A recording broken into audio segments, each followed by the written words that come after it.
Welcome in, everybody, to another week of F Buddies with Mike and Andy. Mike Wendt and Andy Ferg. Of course, the F is for food. We are the food show you deserve.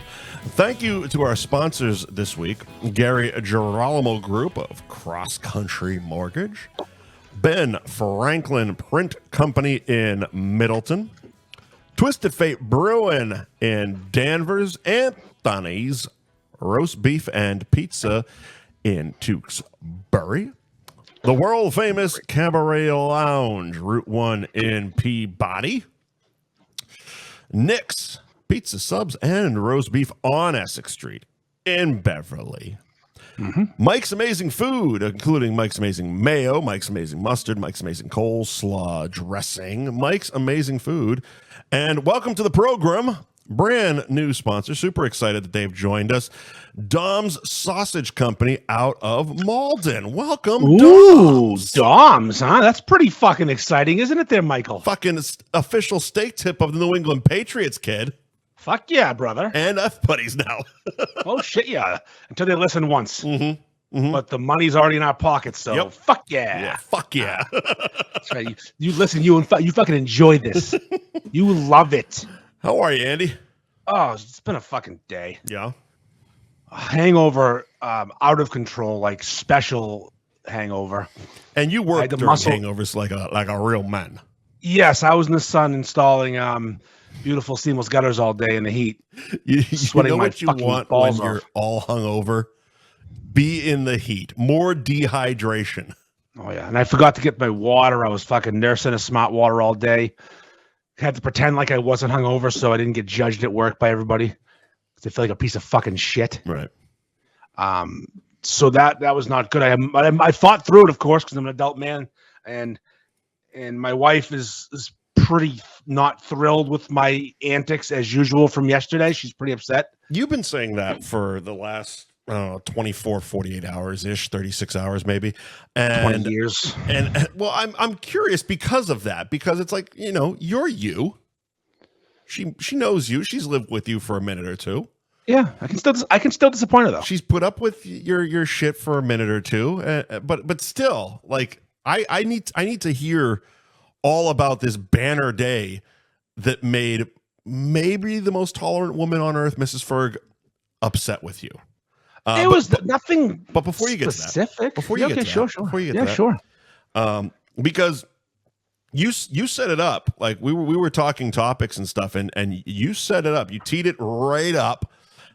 You have, dare I say, the funniest story about a golf course hot dog anyone has ever heard before in their life. Now, I don't know where you got this thought. I read your texts through what did I say? own filter. I said, I have a hot dog story that's kind of funny. And we always like to pick a topic that we don't get to. It's stupid. So our food topic this week was going to be golf course hot dogs. Well, in your fucking crazy warped mind, you decided it's the funniest story ever because you want to talk about men wearing suits on planes. Mike had a real conversation he wanted to have. And he's like, hey, I had a hot dog at the golf course. Want to hear about it? Well, you want to talk about suits on planes? This better be the funniest fucking hot dog ever. Let's have your conversation. I'm giving up 20 minutes. No, let's have your conversation. No. You don't get to do that this week. I know a guy who... You don't get to do that this week. I know a guy who wore a hat to a restaurant and got told take it off. I want to hear your funny golf... I'm going to tell my funny golf hot dog story. It's going to make you laugh your ass off. Let's hear it. Are you ready? You know what? Funniest... No, listen. Now it is the funniest golf hot dog story of all time because fuck you. Funniest Here we go. hot dog story ever. Funniest one ever. So here I am, 9:30 yesterday morning, already drunk. Okay? Good job. Get to the turn. In golf to speak, that means the 9th to the 10th or whatever. Well, that was actually part of my trepidation, if you will, when you said golf course hot dogs. I'm like, well, I don't golf. I don't remember the last time I had a hot dog. So what? It was like last week, you fucking liar. You were burping up BJ's hot dogs last week. You know what? Yeah, that's right. Costco hot dogs, but that's not golf course hot dogs. So, well, you can do Costco hot dogs too. It doesn't matter. It'll be just as funny. You eat them. They're delicious. They're cheap, and you burp them up for 3 days. Moving on. Okay. Here we go. Funniest story ever. funniest story ever. Funniest you ready for it? hot dog story ever. No, like this is gonna make you laugh your fucking ass off. You won't believe how funny it's gonna Can't be. fucking wait. So here I am, 9:30 yesterday morning. Already got a few beers in me at the turn. Gonna start on the 14th hole. Unimportant though. You don't start at hole number 1? You come to the golf tournament every year usually. Yeah. You notice how those golfers everywhere we start? I've been to the golf tournament once. Did you ever notice that they're everywhere when we start? You start and it's called a shotgun start.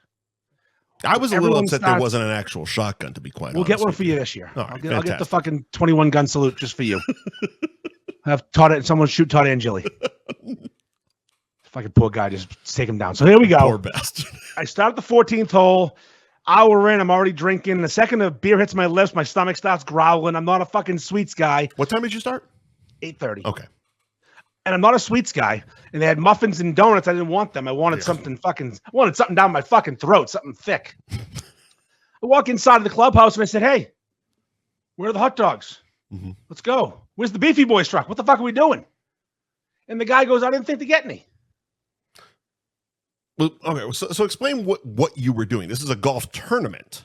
Yeah, This golf isn't tournament. just you and your buddies playing golf. No, this is the same thing as my tournament. It's a charitable golf tournament. Same Okay. exact And thing. they didn't Same provide place. food. They didn't. Well, there's a party afterwards that they cater, but I was looking for something to nibble on while we So play. there's yours, but you still provide food at the course.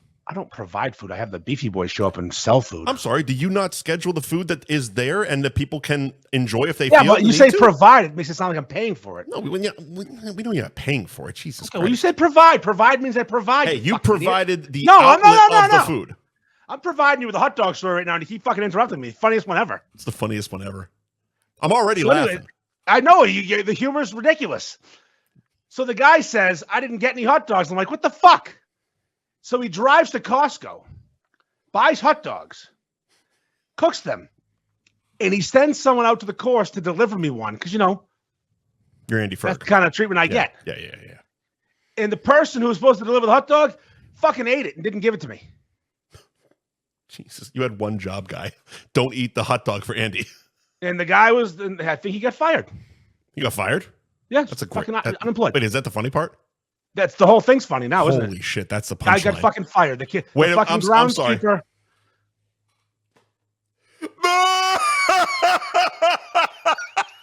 Thank you. Wait, he was supposed to bring you a hot dog, and now he can't pay his rent. Exactly. Yeah, fuck that guy. What Right? a dick! You had one job, buddy. Bring the fat dude in the stupid shirt a hot dog. So he went to Costco and picked up. Why didn't he just get a box of those fucking Costco hot dogs? No, he didn't. I'm not there. I'm not in the brains. All I know is hot dogs. When I finally, because I love that you made somebody from the golf course go get you a hot dog. No, I said, where are the hot dogs? And he's like, I got to get some, I guess. Like, well, yeah, you of course get some fucking hot dogs. Yeah, you better get on that. There's 144 hungry assholes. Shoeless shotgun out here needs some fucking hot That's dogs. right. You're gonna see how this is what fucked me up. So you start at 14, so you have to turn at 18, the first turn. Yeah. Then you go back Is through it the again. same 'cause you gotta course go from- that yours thing is? Yeah. Okay. Yeah, my course. Yeah, You same met one. him. Yes. So I hit the turn twice yesterday. Second time through, the guy's like, "Did you get your hot dog?" I'm inside buying hot dogs. I go, "What hot dog?" He's like, "I sent someone out there to get you a hot dog." I'm like, "Huh." He fucking failed the mission. I haven't got a hot dog. I'm pissed. I said, "No." And now the guy's fired. So fuck him and his whole family. Do your job. Deliver the fat dude a hot dog, and you keep your job. I said, Peter. I says to Peter, I said, "Listen, I'm bringing 150 assholes here in a couple of months. You better have fucking hot dogs. Where's my? No, We're gonna have the Beefy Boys truck, but motherfucker, you better have hot dogs. Oh yeah, you better have at least 10 at all times. I want those But listen, fucking thick hot dogs at the turn. Costco hot dogs. Hot dogs at the turn are a fucking. Oh, you know what he says to me? How do you like your hot dogs? I go, I don't know, warm. What kind of question is He that? meant what kind of fucking condiments? Don't be a dick. Is that what he meant? Yes. I still don't know. Yeah. Do you want mustard, relish, fucking onions? You want some I said fucking warm. maybe a couple of chopped pickles on there or some shit? You mean Which is relish? Jesus Christ. Stop it. I'm adding a little color to this hilarious story that we're telling. Oh, here. now it's colorful. So that was yesterday. So my wife like was some mayonnaise, like the brothers. oh, Now we're fucking coloring. Dan Bob puts mayonnaise on hot dogs. Disgusting. Why?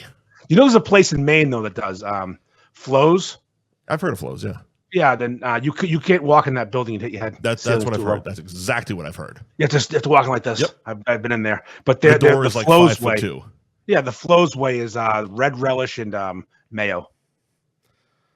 All right. Not something I'm interested in. Have you ever tried it? Yes. And no good. I got 2 hot dogs today. I went there. One the Flows way, 'cause you got to try it the way of the people. Of course. And then they got my normal mustard, onion, sauerkraut, and it was delicious. But the Flows way was not. No, I don't do mayo on hot dogs. It's gross. Yeah, I don't. It doesn't seem like something I would want to do. I would try it, but I can't imagine being like, oh yeah, I've completely changed my mind now. Yeah. So, fantastic story, Andy. Tell me about the rest of your day. I know who I bumped into first. So you know how he's a frequent commenter on the show on the Instagram. Yeah. Garrett Greer.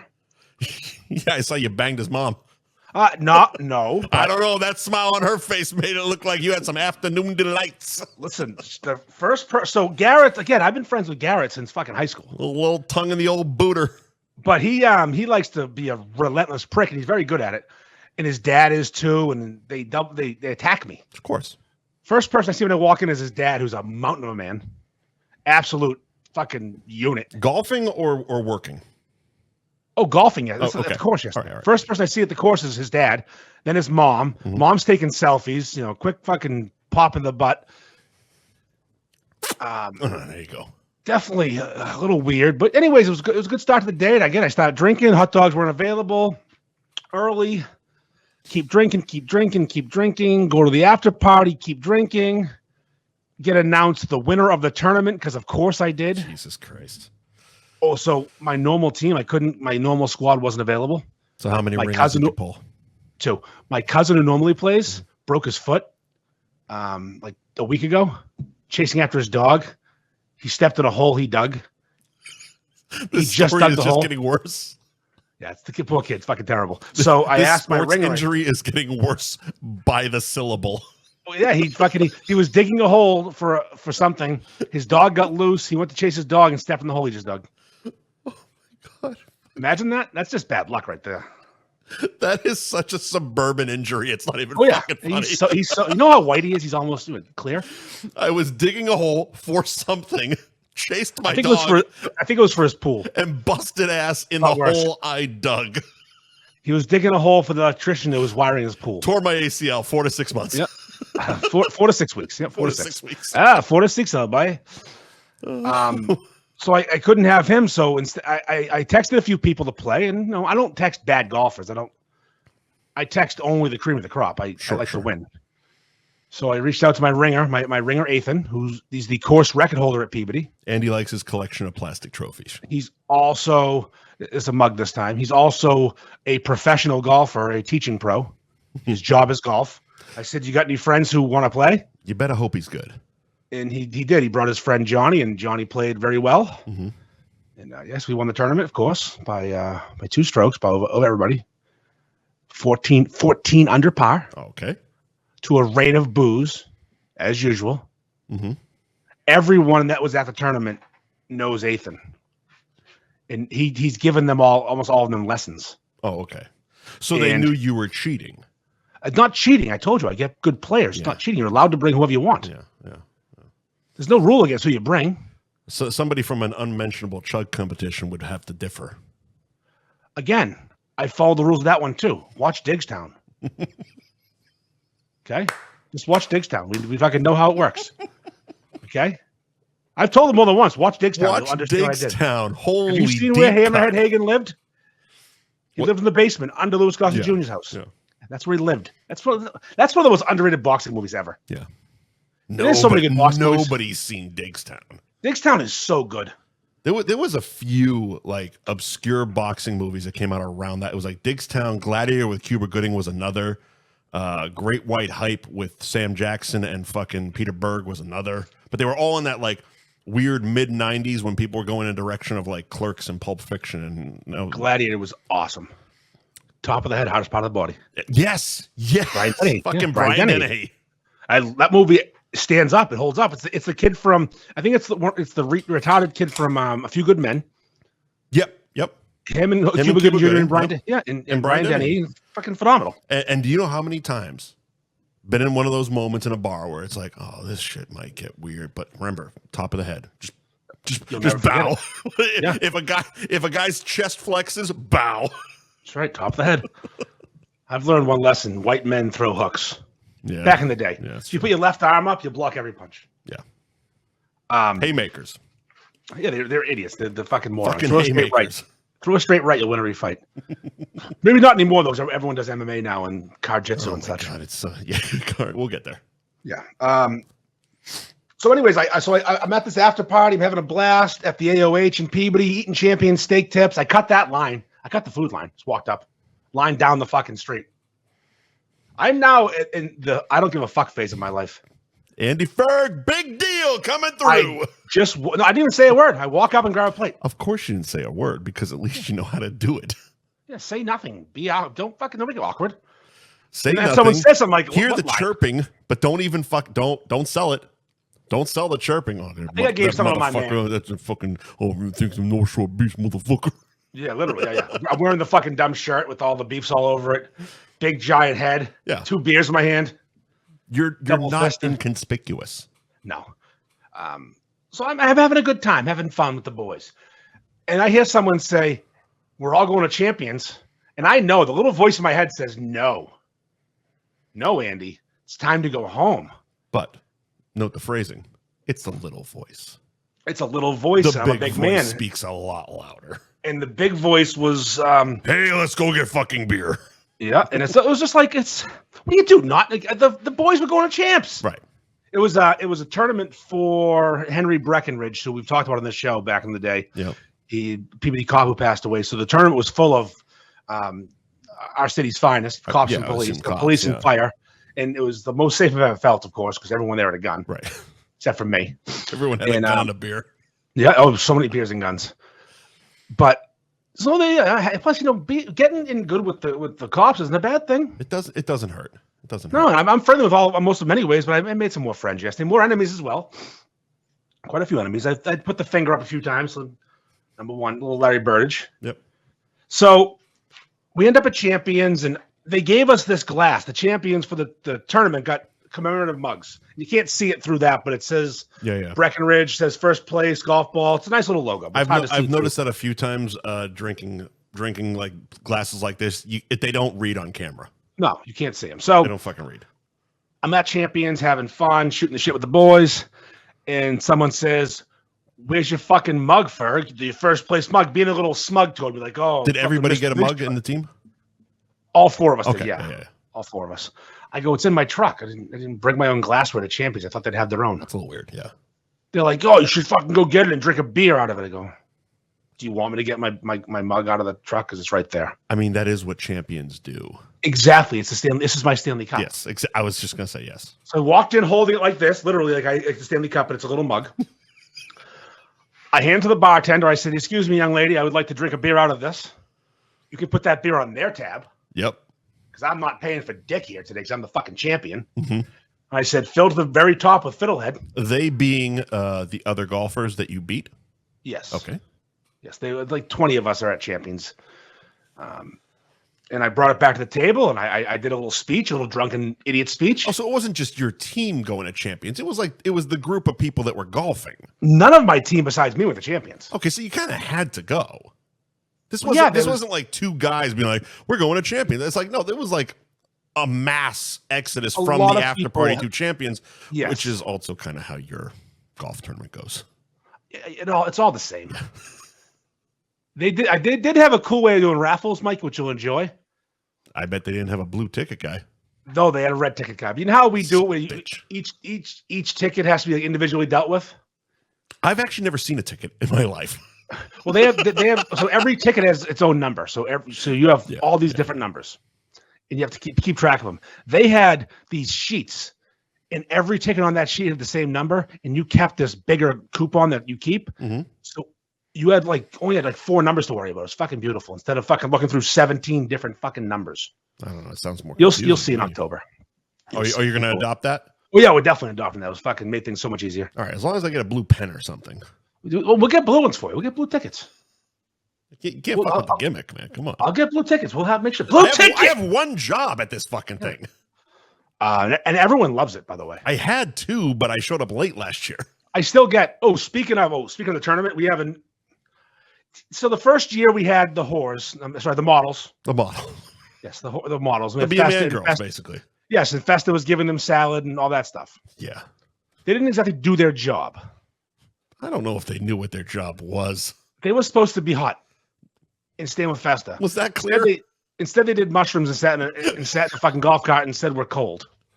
And then heckled, which they weren't supposed to heckle. How can you not? Heckle Festa, don't heckle me. How can you not? You have you and the beef mutants fucking going around for 4 hours. All they're gonna be is hot and sit there. No, they covered up because they were cold. Well, you did stick them in the darkest fucking corner of the course. Let's hide in Festa. Well, you got to take it good with the bad, man. You can't literally put the girls you want in bikinis in the fucking shade. Listen, I learned things. There was spots in the sun that they could have been in. So yesterday, I learned at things. the tournament, there was a putting contest, and it was run by two young ladies. All right. Who may have been the two of the best looking women I've ever seen in my life on a golf course. Oh, that's right. You did tell me about that. They were young. They were like 20s, like young ladies, really attractive. Belichick or Anthony Kiedis? Belichick. Okay, all right. They didn't creep me out. They didn't give me child vibes at all. They transcended type. I'll give you that. Put it that way. That's the reference now. Yes, because they were blonde, which, as you know, is not my jam. Okay. And they didn't have huge tits, which, as you know, is not my jam. Yeah, there you go. But they were good looking enough that it didn't matter what their type was. They just were universal smoke shows. Sure. Okay, like you'd see them and go, "That's a hot chick." This one of the guys in my group might have been gay, and I think he thought they were by hot. the definition of smoke show, they were that. Yes, they both two little blonde things that were very attractive. Now I'm thinking I'm going to get them for my tournament next. This thing. So I assume they hired them. Yeah, because these things don't exist in the wild. You don't find things like this in the wild. You cultivate this. These girls just don't want to hang out at golf courses for fun. So then after the tournament's over, and I'm sitting at the AOH having my food, I look behind the table behind me, and they're sitting there. What's the AOH? With two Ancient Order of Hibernians. VFW? It's a private club like the VFW. All right. But it's for Irish guys. You said it a couple times on this. I want to make sure. The AOH is a private. Yeah, there's a few of them around. It's here. like a VFW or an Italian club or something like that. Yeah, Elks. It's just like that. Yeah. Okay. Yeah, Peabody is sick with private clubs. Yeah. They had 4 for a while, but the Elks shut down. Anyway, so I'm thinking I'm hiring these girls. The Elks aren't Jewish. I don't know what the Elks are. It's a big animal with huge horns. I know what an elk is. I don't know what the Elks represent. Like are they the stonemasons or the stonemasons? I was an elk for a minute. I don't what the fuck are the masons? Stonemasons. They are stonemasons. Okay, all right. The Illuminati, basically. Yes, the Elks are like they do charity work. It's just a fucking. Are they the ones that wear the red cone head things? No, that's a different one. That's the Shriners. Okay. Well, I don't know. I joined the Elks when I was like 22, so I could play pool and drink cheap. All right. It was great. I learned the secret handshake. I knew it all. Now we've completely derailed the girl conversation. Let's get back to it. All right. So these chicks, I'm like, all right, I'm gonna hire them. Then I see them sitting with people I know. It seemed like they were with these dudes. I'm like, first of all, good for my boys, because that's an impressive pull for both of you guys. Sure. Turned out it was one of the dudes' cousins. The girls were his cousins. There you go. Oh, are they for hire? Because I need that at my tournament. I need women. And he said, oh yeah, you can pay them. I said, good. I will be talking to you soon.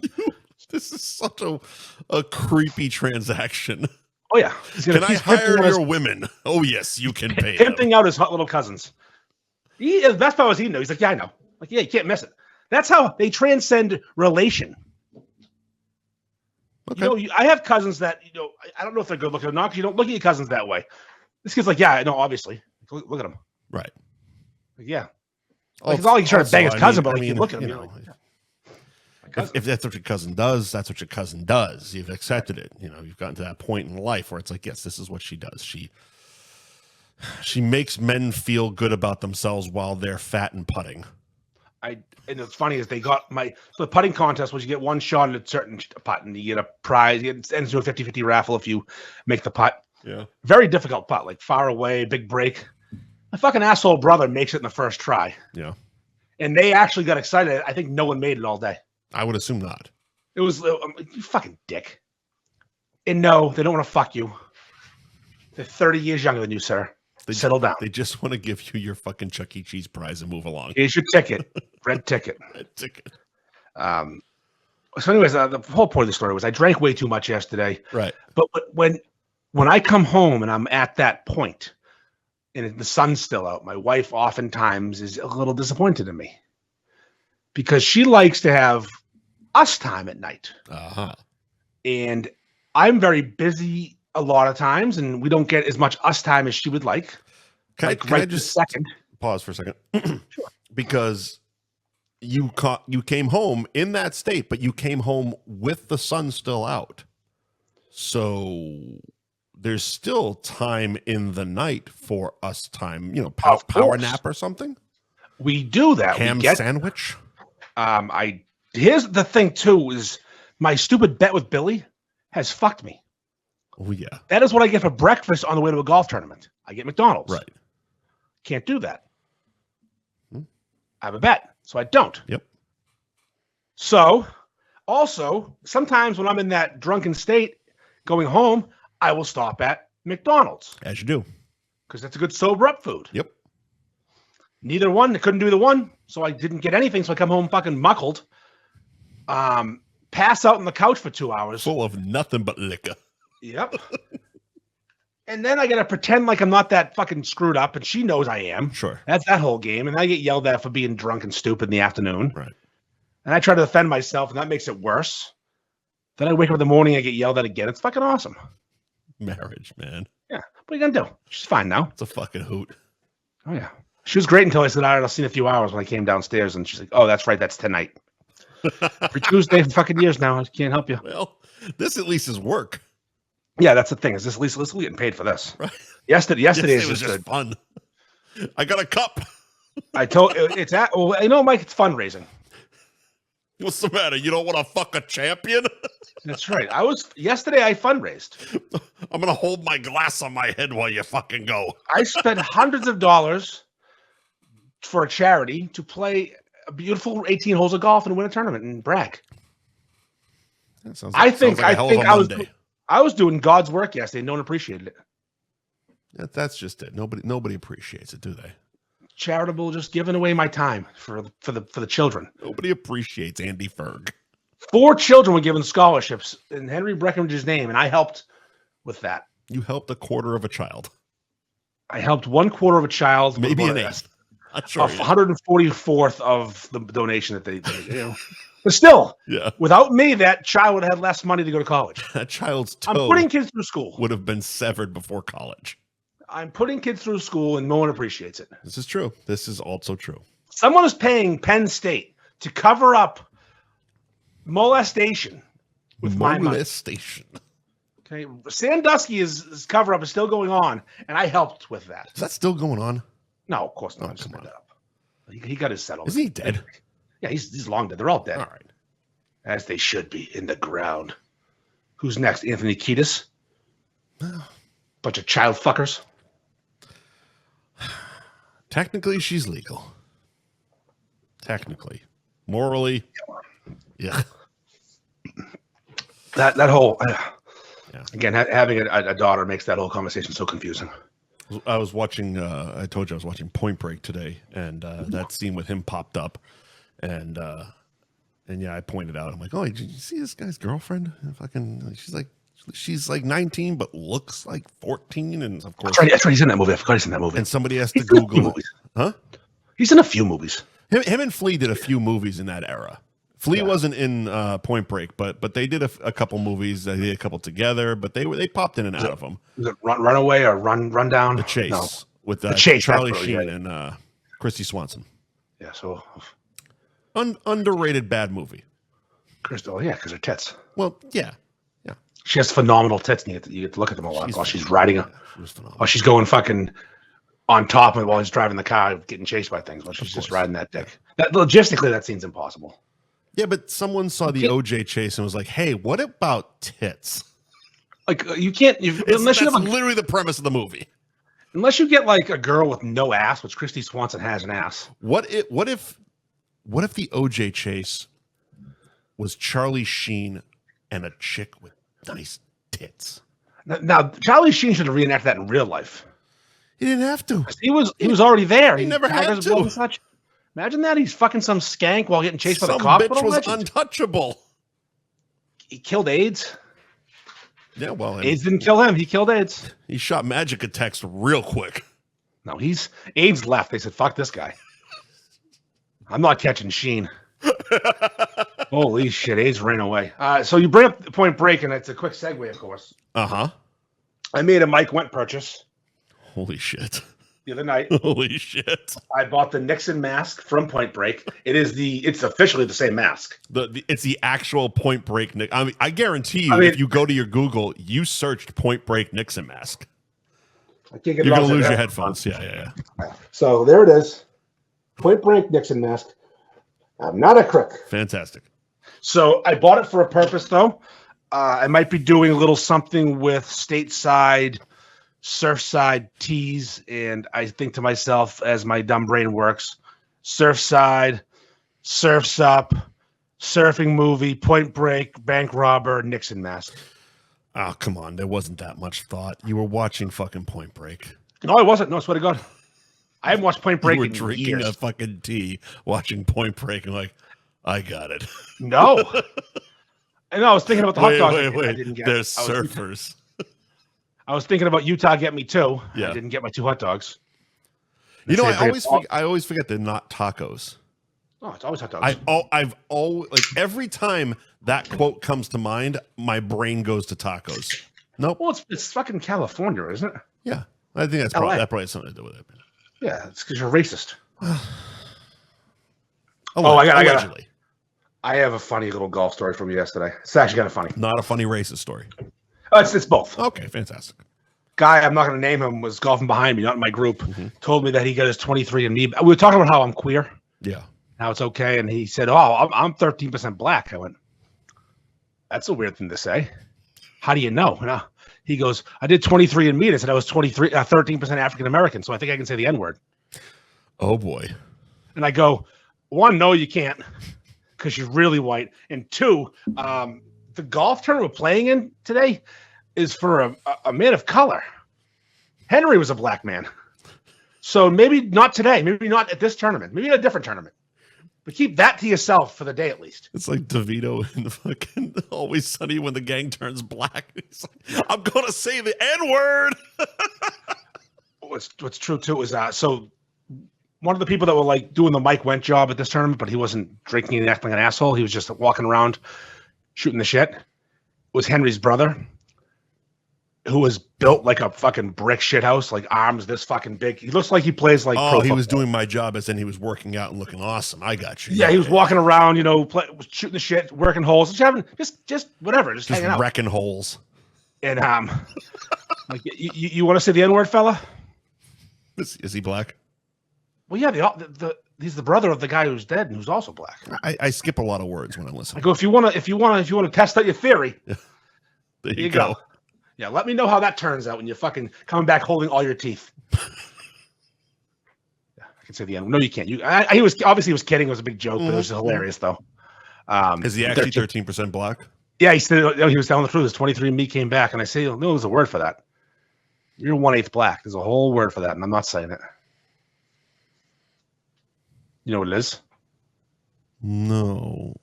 It's I'm going to say it. Fine. So, in more racist times with more racist people, when they would be trying to determine if you were still black, if it had been again, this is not my wording, bred out of you.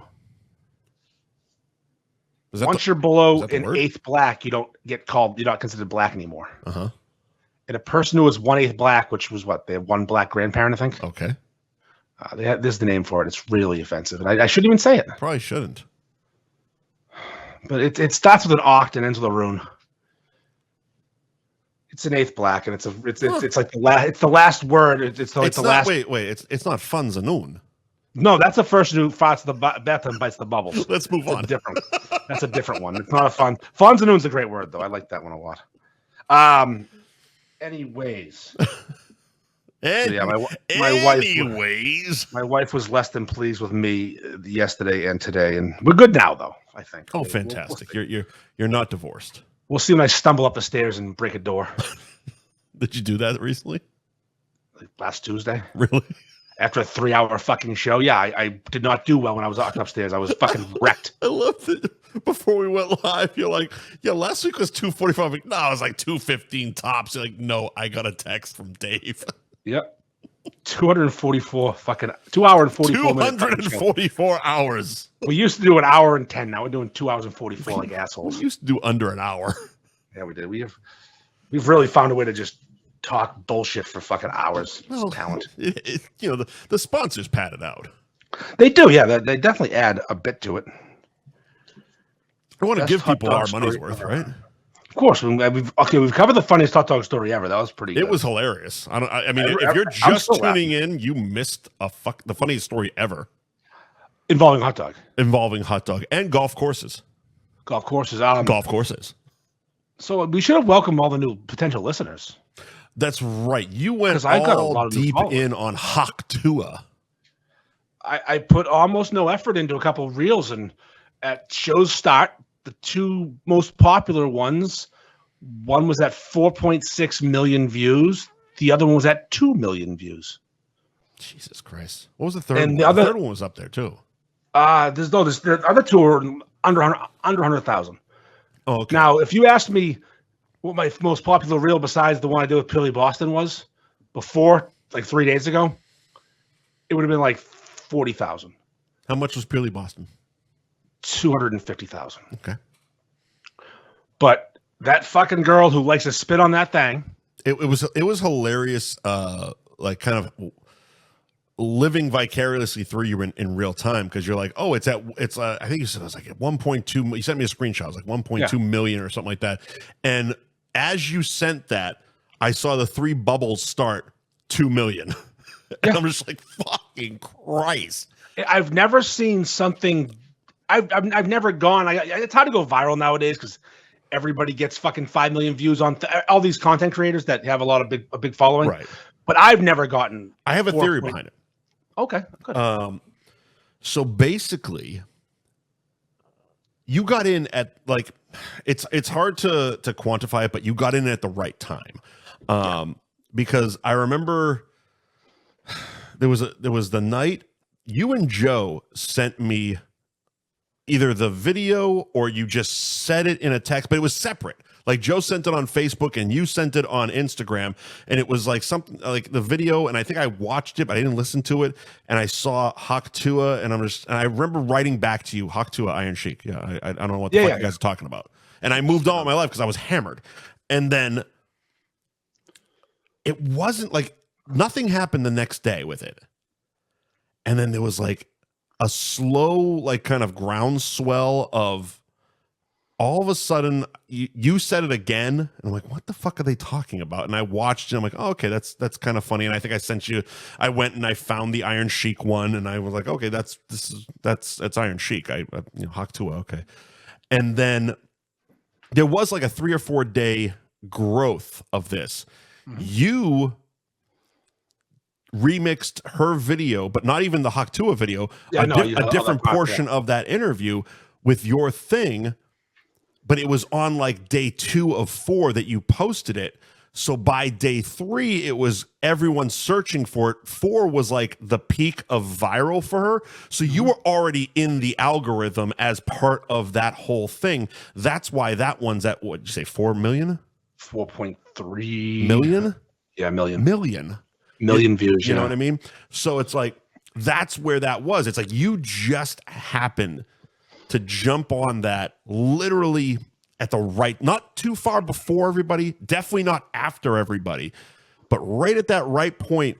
It was like 12 hours before the world typed Hawk Tuah into every search fucking ever. Mm-hmm. And you were in that algorithm, and that's, I guarantee you that's exactly what it was. Because I mean, they're not even good. Well, I mean, how do you make it good? It's like it's effortless. It's you're remixing a viral video. It's there. None of them are like even the viral videos aren't good, but definitely none of the remixed viral videos are like, oh my God, this is the greatest fucking thing ever.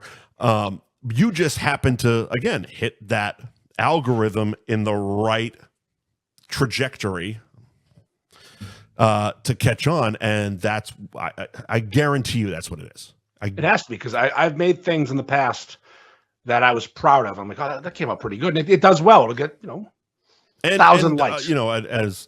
As I said before, I have to thank you for promoting this podcast in that 4 million and something.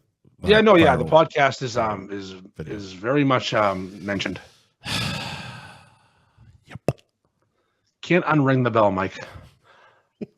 I just posted some dumb fucking meme. It really was. It was, and didn't even the font, the text doesn't even fit the screen. You can't even see everything I wrote. It's silly that it went off. It was funny, like living through that as you were sending me text, and you're like, the surprise of the first like million views. And like I said, as you posted it, you sent it to in Facebook Messenger, the bubbles started almost instantaneously, and you were like 2 million. I'm just like, fuck. Like it was that quick. It went from like 1.6 to 2 almost instantaneously. To get to the first million was a little slow. Right. And then once at the first million, it was just fucking on. Right. I mean, if you think about the fucking reel, it's got the top meme fucking text. Yep. It says, when someone asks me what my favorite beef shop is, and she says maybe 3, maybe 7. I didn't even know what the fuck she was saying. And then the next one was when someone comes leaves their home to come to the North Shore to get their first beef in a long time, and she says, "Knock the dust off that thing." Okay, that I did hear. Yeah. That's not even. They're not good. Well, no, I wouldn't call her a very intelligent speaker. She's a fascinating person, though. I did see it was like the day after everything kind of peaked.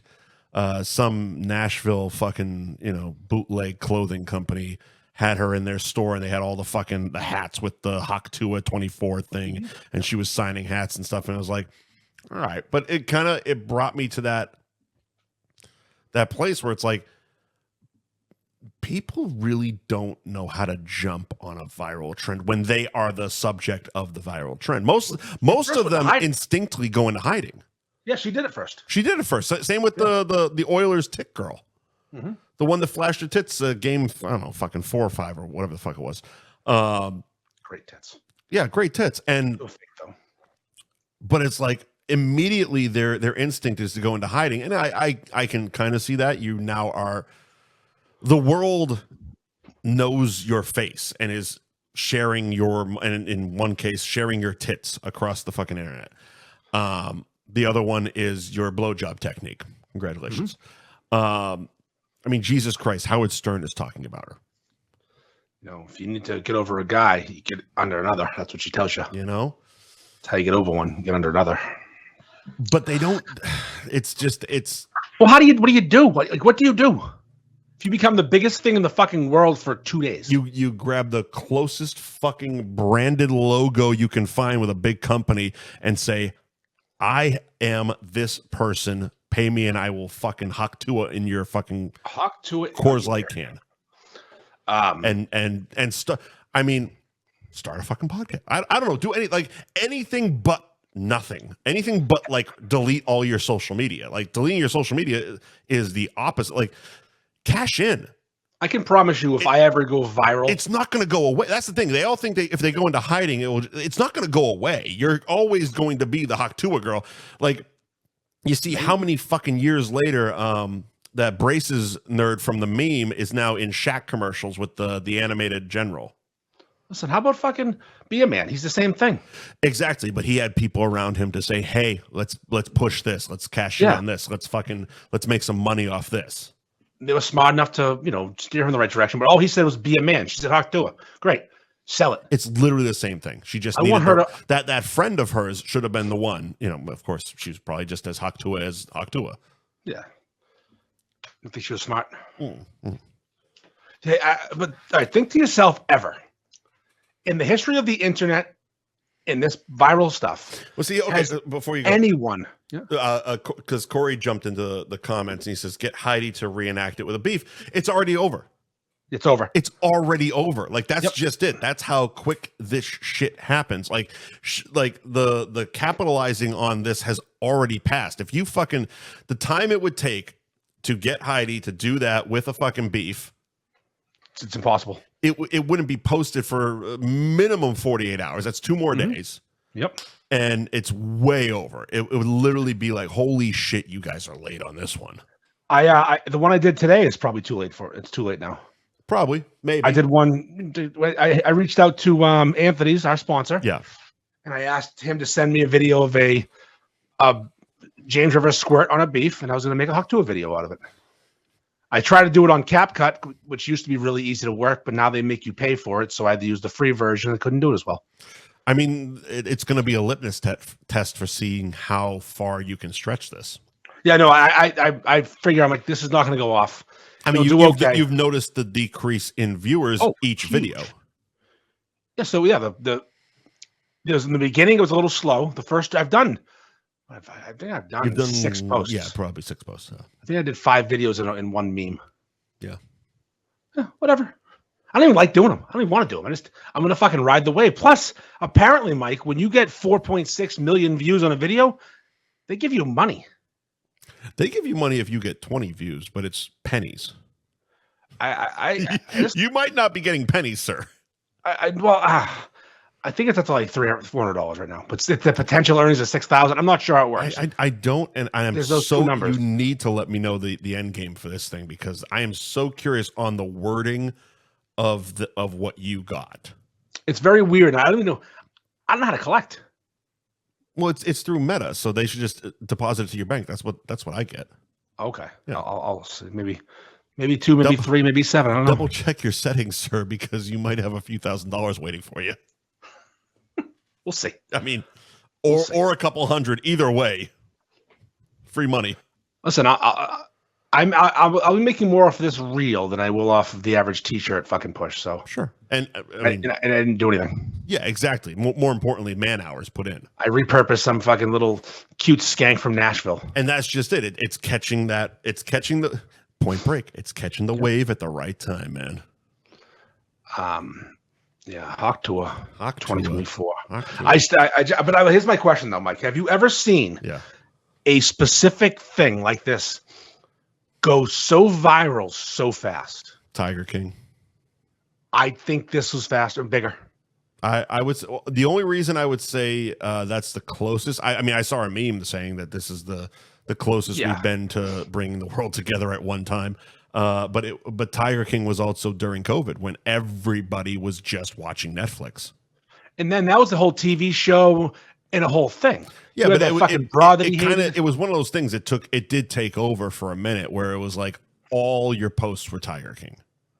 Like, so I was scrolling. Like I didn't watch it. I didn't watch the actual show. I watched that fucking Peacock version of it with Kate McKinnon.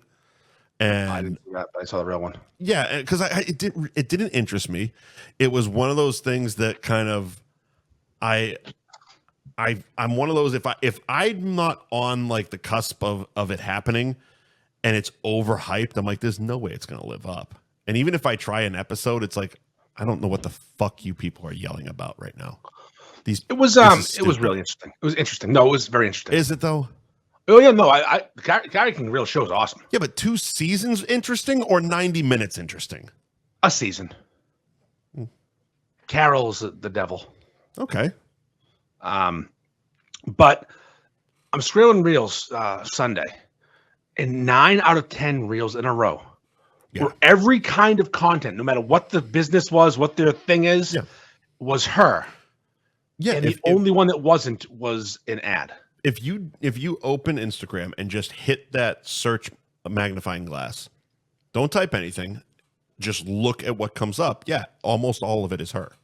What's funny though is when I click the little reels icon, and normally my algorithm is retarded girls, midgets, hot chicks, and food. Yeah, none of it. Although that also could be based on the fact that you blew up with her. This was not on the No Show Beef's Instagram. This was the Andy Ferg Instagram.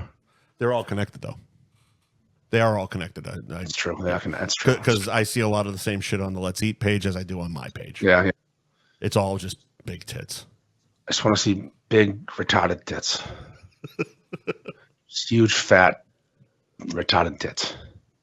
Oh, speaking of, I just drove by. Speaking of retarded tits, hang on a second. Let's talk about Gary Girolamo and the Gary Girolamo Group. Cross Country Mortgage. Buy and refi with Gary.com is the website. You can apply now to get your pair of big retarded tits and your free rate quote today. Also, if you have big retarded tits, please send them straight to his DMs on Instagram at Buy and Refi. This is the point where you usually play the adult. And I'm gonna do adult conversation, but I'm gonna do something opposite of that right. first. Here's the thing. Now, if you want, say you have some equity in your home, maybe you owe $250, your home's worth $300, okay, and you want to take some money out, want to refinance, pull some money to buy your wife a pair of big retarded tits. There you go.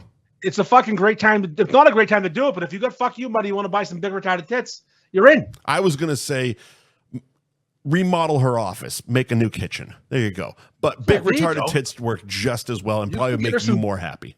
Yeah, big retarded tits, because if you take an equity line of credit out, you can do whatever you want with that money. If you refinance and cash out, as they say, you can buy all the big retarded tits you want. Cash out and then fucking cash in on those big, silly tits. There's fucking fat, retarded tits like the ones that are in downtown Danvers right now. Well, anyways, back to what is it right now is the rates are steady. The housing market's blowing up right now. I'm very glad I'm a current homeowner. When you say blowing up, do you mean good or bad? It's good. As a current homeowner with it's a great time to sell a house. Fucking APR. It's a great time to sell a house, and it's a great time to buy a house because, as you know, they're not making more land. True. And it's just going to keep getting worse because people keep fucking and making more people, and there's more of a demand for houses. So it's like with like sports contracts. Mm-hmm. They go, that guy's making that much money. That's crazy. That house sold for that much money. That's crazy. Yeah, it's going to keep getting worse. Jump on it. Buy a fucking house today because tomorrow might suck. Might suck worse. It's true. The people right now, I know someone who just sold their house. They're asking $660 for a house, and was not a $660 house, in my opinion. But neighborhood was great, and again, blah blah blah. Good schools and shit.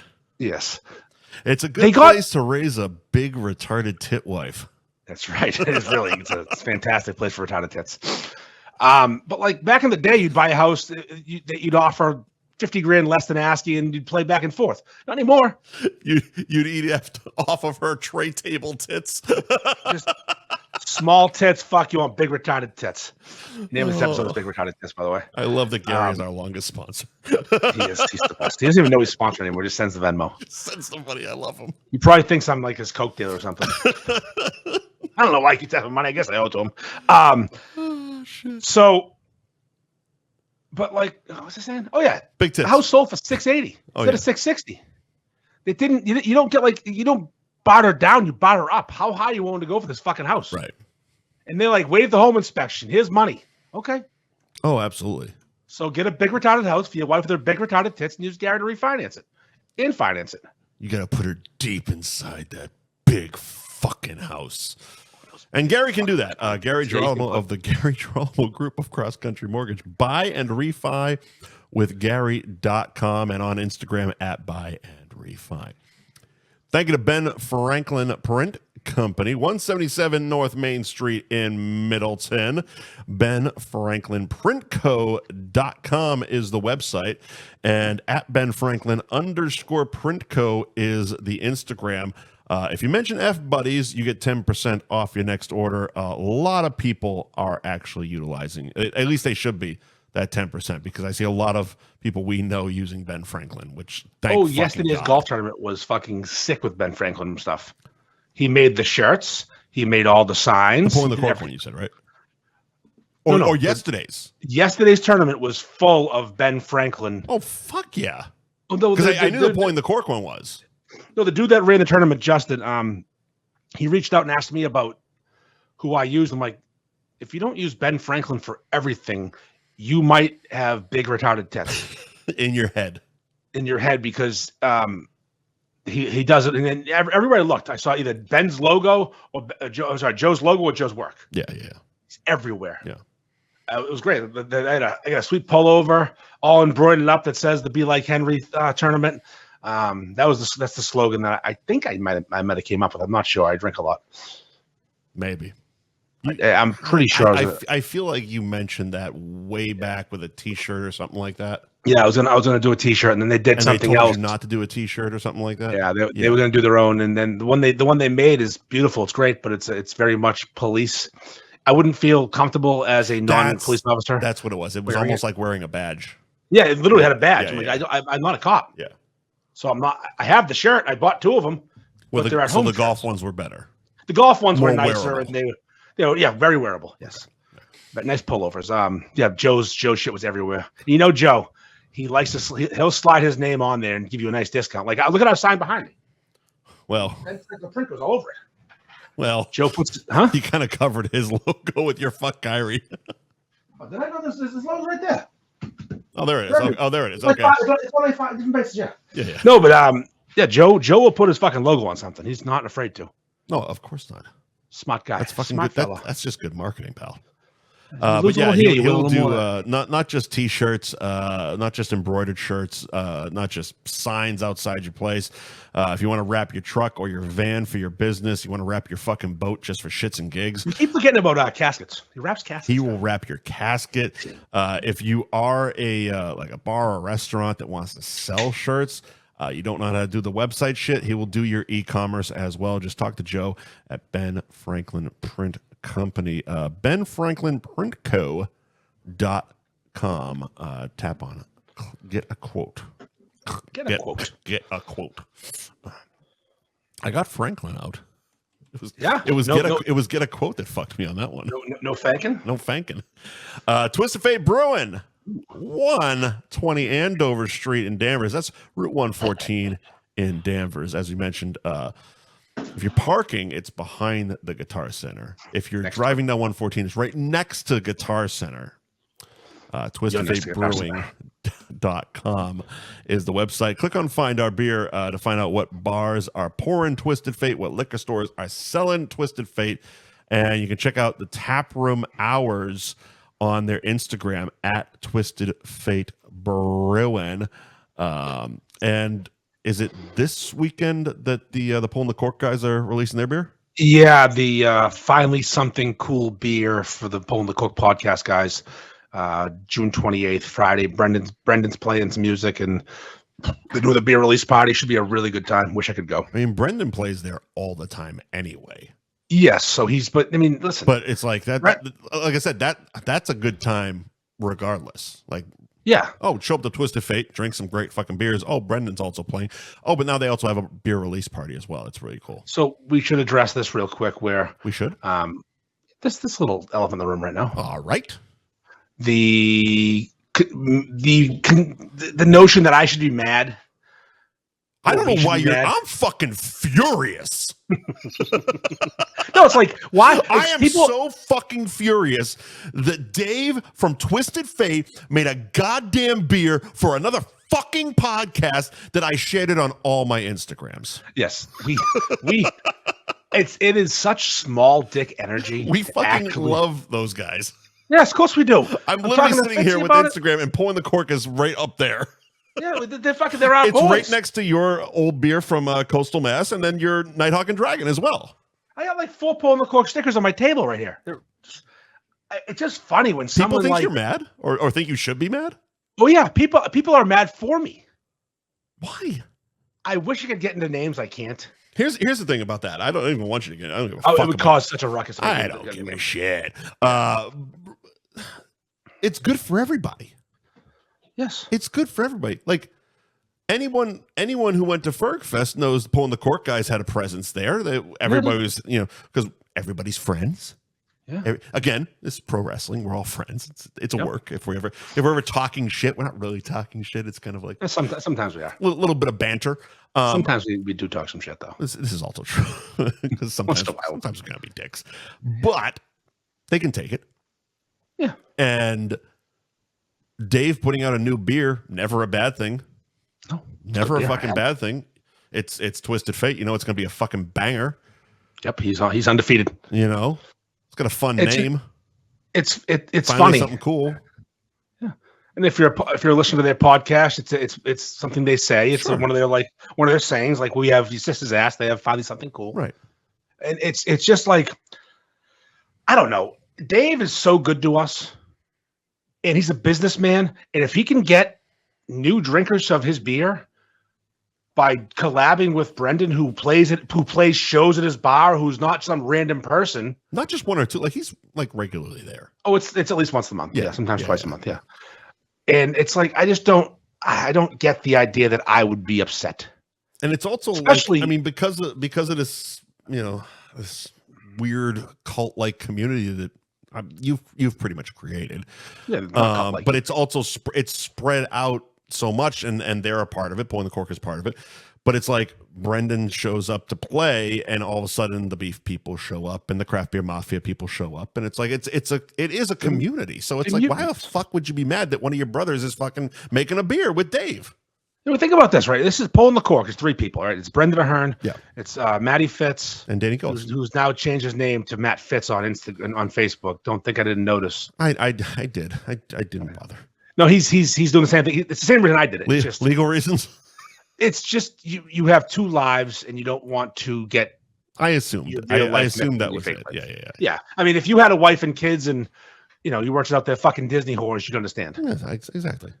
When we're family men like me and Maddie, you gotta try and separate the things. People start digging. I had a wife. I don't anymore. Did. I've always kept the same name on Facebook. And you've always been fucking Disney who's whores. to tell? Yeah, Danny Gillis, Matty Fitz, and Brendan Ahern. You use your real name on Facebook. You fuck whores. That's what you do. Now, if you look at it, okay, Danny Gillis is a multiple-time North Shore Beefs MVP. Yep. A major contributor to the page over the years. One of everyone's favorite people. Yeah. When Danny has a video, everyone watches, everyone likes it. And he's one of my favorite. He's Chipmunks the Fuck. I remember when he won a contest for he won the video beefer contest over at Craig Kimberly. And Craig went to film school for this shit. He carved a cow. Remember that video Craig did, that fucking epic thing? Yeah, the one he did with the kid, right? Yeah, he lost. Oh, really? Danny Gillis won that contest. Oh, I was convinced. By sitting in the front seat of his car. I was convinced Craig won that. I mean, how could he not? It was a fucking movie. It's the best video in Beef Group history, but Danny Gillis sitting in the front seat of a fucking car, chipmunk at half a sandwich in his cheek, just talking like an idiot. That's the power of the Malden Muffler. How was he doing it? We gotta get Danny Gillis to Dom's, which we're gonna talk about in a little bit. Oh yeah, no, Danny, we'll get a whole crew to Dom's. So, and then you have Fitzy, who's been a Beef Group contributor and moderator. I think he's an admin now for fucking years. Yeah. And Brendan's just an all-around great guy who contributes to all the pages. Yeah. Yes, please support these people are awesome. Yeah. What the fuck? I mean, I'm pissed. I hate it. I'm so mad. These are fantastic human beings that we all get along with. What the fuck is the problem here? You know what else they do? And also, Dave? Fucking Dave can do no wrong in my fucking eyes here. You know what else the fucking Pulling the Cork guys do? Get this. I told you off air. I'll say it publicly. Dave could make a fucking beer for Wicked Bites. I would fucking support it. It's fucking Dave. Yeah, Dave's off. He's a goddamn legend. Do you know that the Pulling the Cork guys? And I would hate how good the beer is, because I would have to sit there and be like, "This is a good fucking beer." Oh, he's probably knocking out the park. Yo, exactly. I actually, you know what? That might. I just got an idea. Talk after the show. Oh, I know what you're gonna do. We're gonna brew. We're gonna brew the shittiest beer possible and call it Wicked Bites Brew. No, let's just take their fucking name, call it Wicked Beer, just fucking do their logo. Stupid font that he fucking stole anyway. What I was saying was the Pulling the Cork guys, those assholes. Do you know what else they do? What? They buy their merch from Ben Franklin Print Company. I knew that as well. Yeah. Fucking. Well, that's why I mentioned it, because when I was talking over you, and as you do, because drink. Because they did their golf tournament, and Joe did all their shit. Yeah. Fucking assholes. Oh my God. How dare they run a golf tournament, buy their stuff from Ben Franklin? Oh my God. Are they actually supporting our sponsors? That's what we want people to do. What the fuck? And Dave's going to sell a shit ton of the beer because they have a following. Holy shit. What? Why would we be mad that our sponsors are doing well? We want them to do well. And also, I said to sponsors do bad, they stop being sponsors. Exactly. And then they blame Joe Biden. No, yeah. So That was a potential sponsor. An almost sponsor, real quick sidebar. An almost sponsor who's been flirting with us for months told me today that he can't sponsor because of Joe Biden. It's so fucking funny. I don't think the sitting president, and also when you sponsor a show, It's true though. it drives customers to your place, especially a restaurant. We do a real good job promoting restaurants because we're fat. I didn't know we were involved in politics, but I think we should start. It's a good way to get somewhere. You can either get a Hawk Tuah or talk about politics. I'd rather Hawk Tuah. I'll be honest. I'm not going to lie about a Hawk Tuah. I don't think people realize what she's talking about. It's hawking a lungy. I don't give a shit where she's haka. We did this last week. I know. Hawking. Don't want no hawking on my bread. Yes, no Hawk Tuah. Hawking on my fucking bread, man. Yeah. So this Friday, June 28th, at Twisted Fate in Danvers is the release party for Finally Something Cool, the beer Dave brewed for the Pole in the Cork podcast, guys. I got a sample 4-pack, as you will. Yeah. And the beer's fantastic, like everything else Dave does. It's got a little more hop bite than Nighthawk and Dragon. A little hop bite. So you get that little. It's a little, yeah. You know you're drinking a beer. It's a little, yeah. Yeah, it's a little something in the back end. It gives you that. Yeah, it's a really good beer. It's I don't know. Dave hasn't missed. No, I appreciate about Dave. What's that? He's a brewer that actually likes to brew beer. Mm-hmm. If your job is to brew beer, yeah, then fucking brew beer and stop crying about it. Some brewers are trying to not. This feels passive aggressively fucking personal. Oh, it's totally. Yeah, it's just every fucking look at Facebook and someone's crying about fucking something. Oh, yeah, brew the fucking beer and shut the fuck up. No, Dave loving beer is not a secret. No, and Dave loves his own beer, which bothers some people. I find that amusing. It's fucking hilarious. Oh, you like what you do? You like what you've created something that you enjoy, and you're gonna pretend like you don't know. Yes, I loved the beer I made. I made it with my own fucking hands. You know how cool that is? I don't know. I don't know if Dave has said this publicly, so I'm just going to kind of put him on blast, I guess. But we have a kinship with the chugging shit, and I think he's mentioned it to you, or at least when I was there with you, where not a big fan of chugging, but he'll do it when it's his beer because it doesn't fucking cost anything, or if he doesn't really like the beer. It's a smart move. And because I'm like, yes, that makes sense. You want to drink a beer you enjoy because you enjoy it. You don't want to just fucking fire it down into your stomach. But he can do it with his beers, which are good beers. So it's kind of a nice balance because it's also smart promotion. And also it kinder. That's the word I'm looking for. It ingratiates him with the group. It does, but it was one of those things. It was one of the last. It was one of the last 2 times I was there that he said that to me, and it was just one of those yes moments. I hate enjoying beer. I want to chug it. I know you do. Possible. It's so weird. I love cold beer. I like beer. Who was that fucking guy on Congress? Or the fucking. I don't even know. Was it Nixon? Because I don't know. Matt Damon did him on SNL. I got the mask. It could be Nixon. There you go. We'll do it with Nixon. What do we got next? We should mention something real quick about a beef shop is temporarily or permanently, I'm not sure yet, closed. We should mention it so we can do a little beef content here. Jamie's in Beverly, according to the Google, when did they open? April. Go on. Is temporarily closed. I don't know any details as to what happened. I can only speculate, but I'm not going to. But yeah, right now Jamie's in Beverly. Okay. The group will speculate for you. That's okay. That's their job. Jamie's in Beverly is not open right at this time. They've only been open for 2 months. It was a weird opening though. No one knew. I don't know how no one knew. The more I've thought about it, I think I remember like an Instagram, like scrolling past, like them trying to do a tease, being like, "Hey, we're coming," like trying to like tease where we're going, but there was no real reaction to it. And if you looked in the comments, it said Beverly. I'm like, Well, we've been over this in the past where, things have happened with some words being said that kind of pissed off some people, and it definitely didn't make things easy for the Jamie's folks. I mean, you don't bite the hand that feeds you, and I'm not saying my hand. No, it's not your hand. It wasn't my hand ever. They literally, like, I mean, if you look up "bite the hand that feeds you," that's the definition of it. What they did, it was with Dan Bob. Yeah, you don't attack. It's like the prince of fucking North Shore beefs. He's definitely. If you were to say after me, who's the most popular, known, influential? Him. It's him. Not even close. Him.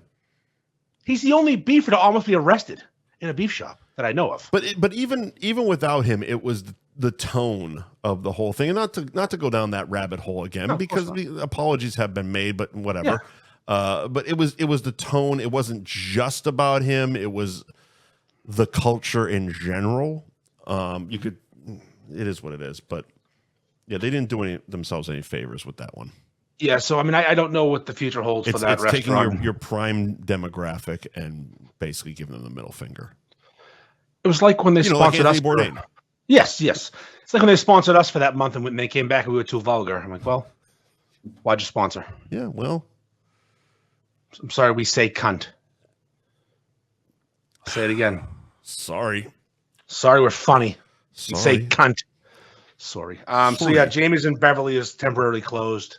Again, I don't know anything else besides that. I just know that according to Google and a couple sources, they still got the sandwiches named after you, Billy, and Dan, though.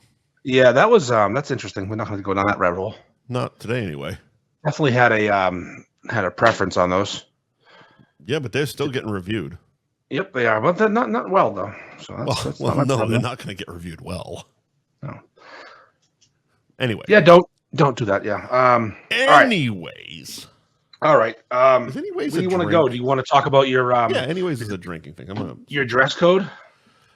We can do a dress code. Can't wait. This should be riveting. It's more a curiosity thing. Okay. All right. So you and Mrs. Ferg go out for a nice, like, let's call it date night or whatever the fuck. You go to a nice restaurant, right? Yeah. What's your go-to attire? And give me the type of restaurant you go into. I'm going to give you a specific restaurant as a go-to. Please. I'm going to say 9 Elm in Danvers, which is my favorite restaurant. Okay. Describe it for people that don't know what 9 Elm is. 9 Elm's a very nice bistro type of place. It's a small bar, nice white tablecloths, good view of downtown Danvers, small menu, moderately expensive. Okay. But not like $3 signs, not $4. If you were look them up on Google. Yes, 3. Yeah. I mean, you can get they have a ribeye on special almost every day. It's $37. Sure. And it comes with 2 sides. Okay. That's my favorite place. If I'm going there, okay, it's going to be, if it's in the summer, I wear shorts. I'll wear shorts and some Hey Dudes. Okay. Now, if I'm going to Polana, we'll say. Sure. I'm going to say Polana is the nicest restaurant in the North Shore. Again, Polana, I know, but for those that don't, we're hoping to get casual listeners. Polana is the best restaurant around here, I would say. Most expensive, highest class, I would say. Would you call them like an Italian steakhouse type? Yeah, Italian steakhouse. Okay. All right, but it's a la carte, which is important. Sure. So you don't just get fucking 2 sides. It's like Capitol Grill also, another one of those really nice places around here. Yep. I wouldn't wear shorts to Polana or Capitol Grill unless I had bar reservations. Bar reservations? Unless I had seats at the bar. You can actually reserve seats at the bar? Yes. Okay. Have you ever worn a sports coat to a restaurant? No. Unless I was like, no, never. No. You've worn a suit to a restaurant? No. Okay. That was where my question came in, because I saw it. It was on a Facebook fucking post that I couldn't comment on because I was zucked for the last 48 hours. And it was what I appeared to be the older generation being upset with people of our age not wearing either suits or sports coats to those types of restaurants. like a nice Italian steakhouse or a Morton's or something like that. Yeah. And I just, it bothered me because very much the same, especially here in Florida. Like I have, I got my everyday flip-flops and I got my fancy flip-flops. Oh, yeah, gotta have 2 pairs. You gotta have your. I got fucking 4 pairs of fancy flip-flops. I have more flip-flops than I have fucking shoes in this house. Do you have Hey Dudes? You go to Hey Dudes yet? I haven't yet, and I think I've asked you 14 times, or every time I've seen you, do you like those? And I just keep forgetting to buy them. Best shoes ever. If you have ugly feet like I do, you want to hide the toes. Yeah, they're on my sober list. I just keep forgetting about it because I ask you about them when I'm drunk. You have hairy toes, right? Huh? You have hairy toes, don't you? No. No, really? That's surprising. Nope. You scream hairy toe guy. Nope, don't have hairy toes. I have a decent pair of slip-ons. They're kind of like a brown leather slip-on that go nice with Puerto Rican fence jumpers? Huh? Puerto Rican fence jumpers. Sure. Yeah. They're not pointy though. Oh, okay. They're not pointy. Gotcha. No, they go nice with with what I call my nicer pair of jeans. Ooh, nice jeans. That I would wear with like a button down, like a Robert Graham shirt. Do you wear 13s with your nice jeans? I have 13s, yeah. Holy shit, you are biggie. Big fucking feet. That's right. But yeah, so, and a lot of this stuff, I've never been a fashion guy. I've never been a clothing guy. A lot of this Hold on. Your Wicked Bites days proves that theory every time. I got all this shit from my Wicked Bites days. Like my closet is full of free clothes that easily each shirt is over $300 to $600. Oh yeah, the Tommy Bahama shit, right? Robert Graham. Oh, Tommy Bahama is the cheap shit. Yeah, piece of shit. That Tommy Bahama's like only $2. Oh. But like the Robert Grahams, I have a shirt that was $700 in there. Not bragging because I didn't pay for it. Yeah. But like the jeans that they would give us, $200-$300. So it's like when I think about stuff like that and I put that in my head, literally the flip-flops. I got the brand from fucking Ghibli's over there on 114. I think the flip-flops were like $120. That's too much for flip-flops. Flip-flops. Okay. So I put all that together and I'm like, well, what you're calling, shitty dress for your nice restaurant is worth more than your fucking suit. It's true. My suit was not that much money. And it's not like I'm see. So here's the other part of that, because it's like being stuck in between the generations. So it's like that older generation is a sports coat and suit generation when they go out to restaurants. We just dress nice and respectable. We're not sitting there wearing I'm not wearing a Sam Jackson beer t-shirt, or fucking fuck Kyrie shirt everywhere I go now. Huh? I wear the fuck Kyrie shirt everywhere I go. As you do. Well, branding is important. You got to advertise, right? Right now. Yeah, you got to advertise. This is both sides of it. Both sides. I see you. But then there's the younger generation that I don't think has the same sensibilities that we do, where it's like I've seen people in nicer restaurants wearing like baseball caps. To the point of there was one, we were in like a nice steakhouse, fucking top of a hotel in Vegas. And it was like super old school Vegas, like crushed velvet fucking walls and shit like that. But there was a fucking table of bros, we'll call them bros, behind us. And one of them's wearing a baseball cap. And it was that point in the evening that I had had enough to drink that I was not shutting the fuck up about his baseball cap until he took the fucking baseball cap off. What a cut. Didn't even need to look. He was actually behind me. So it's like our backs were to each other. And I was that guy who was like, this motherfucker in his baseball cap until he took it off. But why do you care? I don't know. That's that mentality. It's like you're gonna come into this place dressed like that, but I don't want to be that guy that's kind of like you have to dress a certain fucking way because the older generation does the same shit to us. I don't know. Like, am I wrong? Yes, you're an asshole. Am I an asshole? Oh yeah, you're an asshole. You leave people alone. Really? Oh yeah, I don't fucking care if you wear a baseball. Maybe the guy had fucking alopecia. We didn't. Maybe he had fucking patchy hair. He's trying to hide his fucking. Maybe he's going through chemo. He didn't. But you don't know though. You don't know. I do know. No, you don't. You're being a fucking cocksucker, and not in the wrong kind of cocksucker. Yeah. You're being a cunt because you're in a mood and you had a couple drinks. You're like, oh, that fucking guy shouldn't wear a hat in here. No, leave him the fuck alone. Really? Let him wear his hat. Yeah, who gives a fuck? I'm being a cunt. Oh yeah, you are a huge cunt right now. You're really? Cunt of the week. Caring about what someone else is wearing. Okay. Listen, have you seen Major League? I'll take it. You see the fucking outfit they make fucking Charlie Sheen wearing Major League? Well, okay, so that's you look like a banker in that, Mike. That's another fucking story. So it's like going to a place that actually has none of these places have an actual dress code. It's just kind of like that unwritten rule that you dress nicer because it's a nicer place because you're spending more money, which is also a weird dynamic in the back of my head because it's like, who gives a shit how much you spend as long as you spend the fucking money? Who gives a fuck what you're wearing? But you are a walking contradiction. 100%. I mean, most of my life I'm hypocritical anyway. But you put the hippo in hypocritical. Fuck yeah.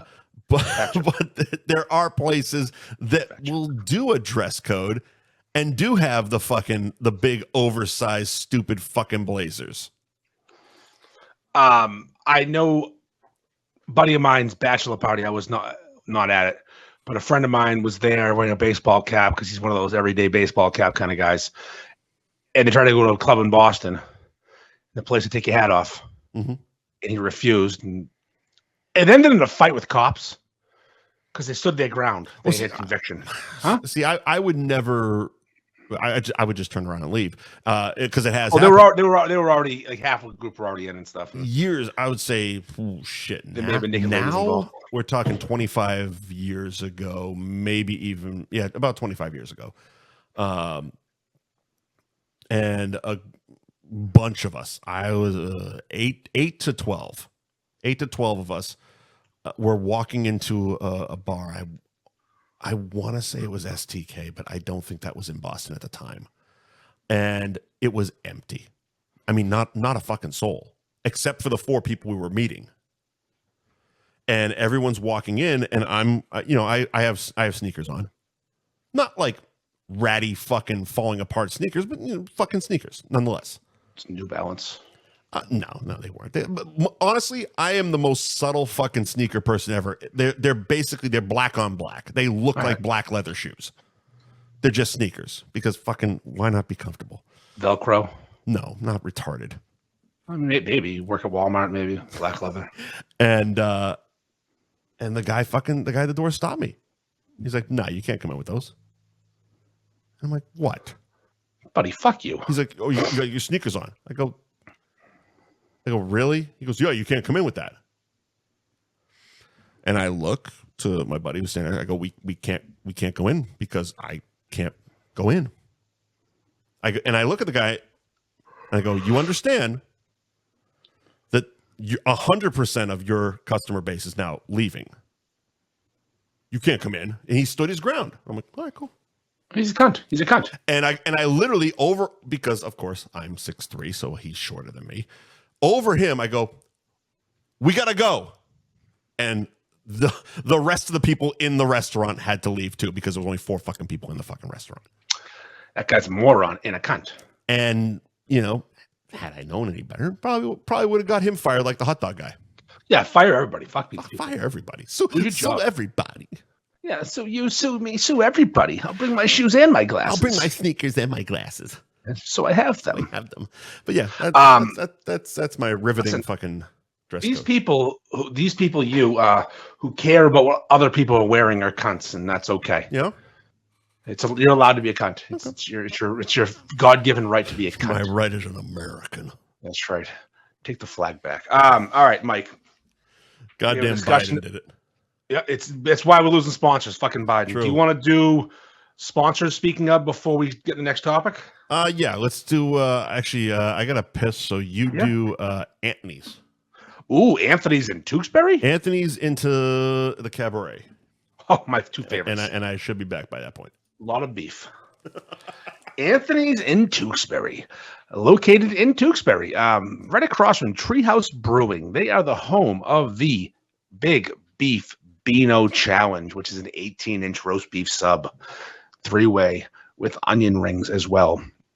Also, they are the beef pictured in my most recent Hawk Tuah reel, which will not get many plays because her 15 minutes are over. But Hawk Tuah onto a beef. They serve fucking tremendous sandwiches. Anthony's in Tewksbury is one of my favorite shops. Adam, the owner, is a fucking gem, a real treat of a person. He'll do grilled cheese beef if you ask. He's got that brioche bread, and he'll do 2 grilled cheeses with a beef in the middle. It's phenomenal. Anthony's Roast Beef in Tewksbury at ARB Tewksbury on Instagram.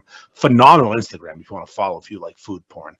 They're always just dumping out fucking perfectly cooked egg rolls and desserts and just delicious items. And they serve a beef sometimes on like a fucking log, like a cutout of a tree that's all shellacked. It's beautiful. Great for pictures. Anthony's Roast Beef in Tewksbury at ARB Tewksbury on Instagram. The world famous Cabaret Lounge in Peabody. Not going to lie, this is definitely the coolest sponsor we've ever had, because Mike and I have been customers of the Cabaret Lounge in Peabody for over 20 years. Not those creepy weirdos who are there every day, but we go often enough to have some stories about the place. And in fact, we're actually going to be live there July 18th. Live show at the Cabaret. That'll be on a Thursday night. Mike will be in town. We'll do it like we did last time. We're going to do it up like crazy. It's going to be a fucking good time. We get the girls they walk from the stage to our table, quick interview, talk about walking around men on leashes and pissing in cups. It's a glorious story time. We also have a guest that night so far, just one, but there'll be more. The Instagram page, My Gaping Masshole, who just recently did a photo shoot outside Bill and Bob's where she dumped her tits out. She'll be at the Cabaret with us doing some interviewing, hanging out, having fun. We'll get some food delivered. We'll do the whole damn thing at the Cabaret. That would be the world famous Cabaret Lounge in Peabody. Live show? Live show. Yeah. July 18th. July 18th, Thursday night, special Thursday night episode of it'll probably be a quick episode because we got some titties to look at. We always say in situations like that, it's going to be a quick episode. And then, 4 hours later, we're asking the same girl, hey, what kind of car do you drive? Hey, what color was the piss you did in that glass? Was it dark or light? Were you hydrated that day? Or what the fuck's going on here? When you put a collar on that guy, was it a black collar or a black man? Or both? I severely hope she's there because I need more into that whole lifestyle of like dog walking men and the money. What was it? The money drop or the money drop? Yeah, money drop. Yeah. Oh, I need so much more of that. Like she needs to expand so much more on that shit. I need more piss stories. I just love the piss stories. We're gonna get the piss stories. I want the piss stories. You'll have your piss stories. I have to actually make a request because Fluidity, when I saw her last, does not work Thursdays, so I have to put her on the list. Well, you can substitute it with the other one. The other one's our friend again. We're back with her. Oh, really? Yes, we've talked about this. The other one's our friend again. They're all our friends now. All right, everybody's friends. Everybody's best friends. One big happy orgy. All right. The Cabaret, Route 1 South in Peabody. Thank you to the Cabaret for sponsoring. Nick's Pizza, Subs, and Roast Beef, 207 Essex Street in Beverly. Nick's Pizza Beverly is the website. You get 5% off every online order through nickspizzabeverly.com. Find them on the Instagram, Nick's_Pizza Beverly. You can see Ty Law having one of Nick's super 3-ways, which score. This is not bullshit. Score is this is not bullshit. This is not bullshit. Not bullshit. Ty Law. What's it? Corvus.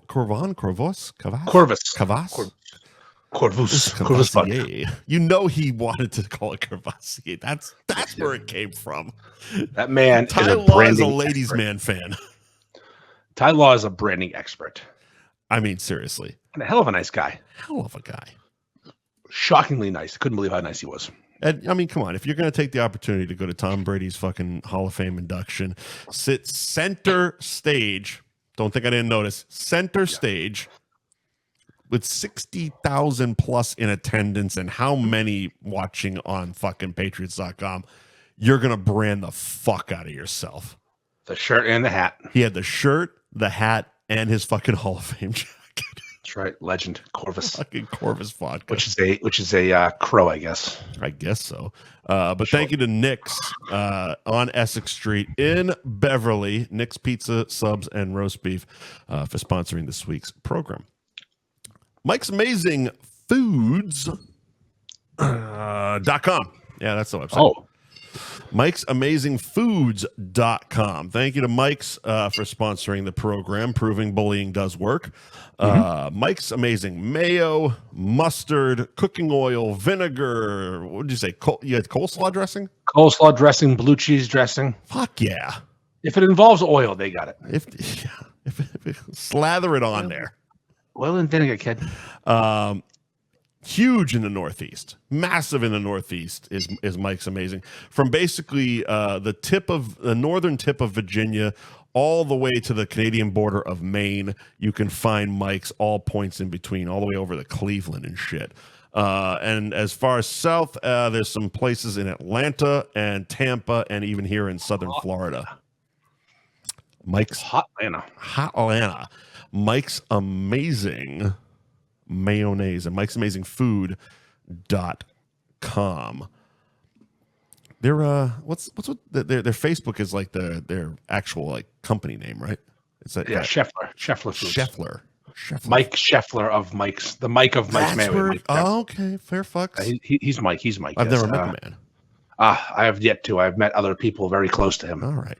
Someday him and I will have a three-way. Well, thank you. Well, thank you, Mike, and thank you to Scheffler Foods and Mike's Amazing Foods and all the foods for sponsoring this week's F Buddies. We love foods. Welcome to the show. Brand new fucking sponsor. So excited to have them on. Let me grab their website real quick. All right. DomsSausage.com. Of course, Dom's Sausage Company in fucking Malden. Well, do you know that domsausage.net is just some guy named Dom's fucking huge dick? Oh my God. It is. Look it up. No. Domsausage.net is some guy named Dominic just hanging dong. This went so south so quick. No, it is. Just look it up. I'm not going to look up Dom's stuff. I'm not in the middle of a fucking ad. Domsausage.net. It's going to be not the Dom of Dom Sausage, a different Dominic. Yeah, I'm not going to do that right now. Fucking brain, just dumping out his dick. They already paid. It's fine. Oh, for fuck's sake. 10 Riverside Park in Malden is the shop. You can find them online again, domsausage.com. To get your orders, because they ship their original steak tips in their big original steak tip box. They send a huge sausage via mail?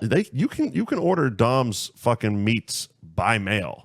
What the fuck? And if you want them shipped to get to you for your 4th of July cookout, you got to get your fucking order in by this Friday, June 28th.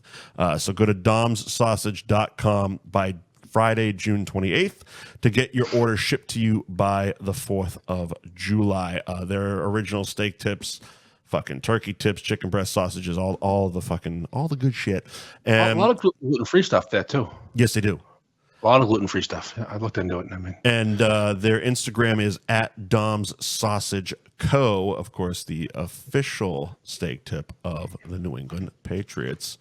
Ooh, and I always mention Anthony's Instagram as ARB Tewksbury, one of the better restaurant Instagrams.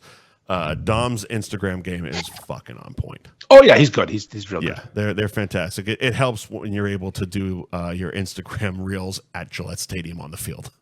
Doesn't hurt. Doesn't fucking hurt. But no, they're fantastic. I from a personal standpoint, I fucking grew up on Dom's. Like, we had Dom's long before I ever worked in any of these fields or any of that shit. But yeah, I had Dom's because they were. So you've had Dom sausage in your mouth? Most of my life, yeah. Good for you. Yeah, my whole family. My mom. So that's what me and Dom have in common? My mom used to serve up Dom's sausage at every cookout. So me and Dom have one thing in common. It's we've both been in your mom's mouth. Yes. You can You can even order up Dom's Sausage Company on DoorDash and Uber Eats.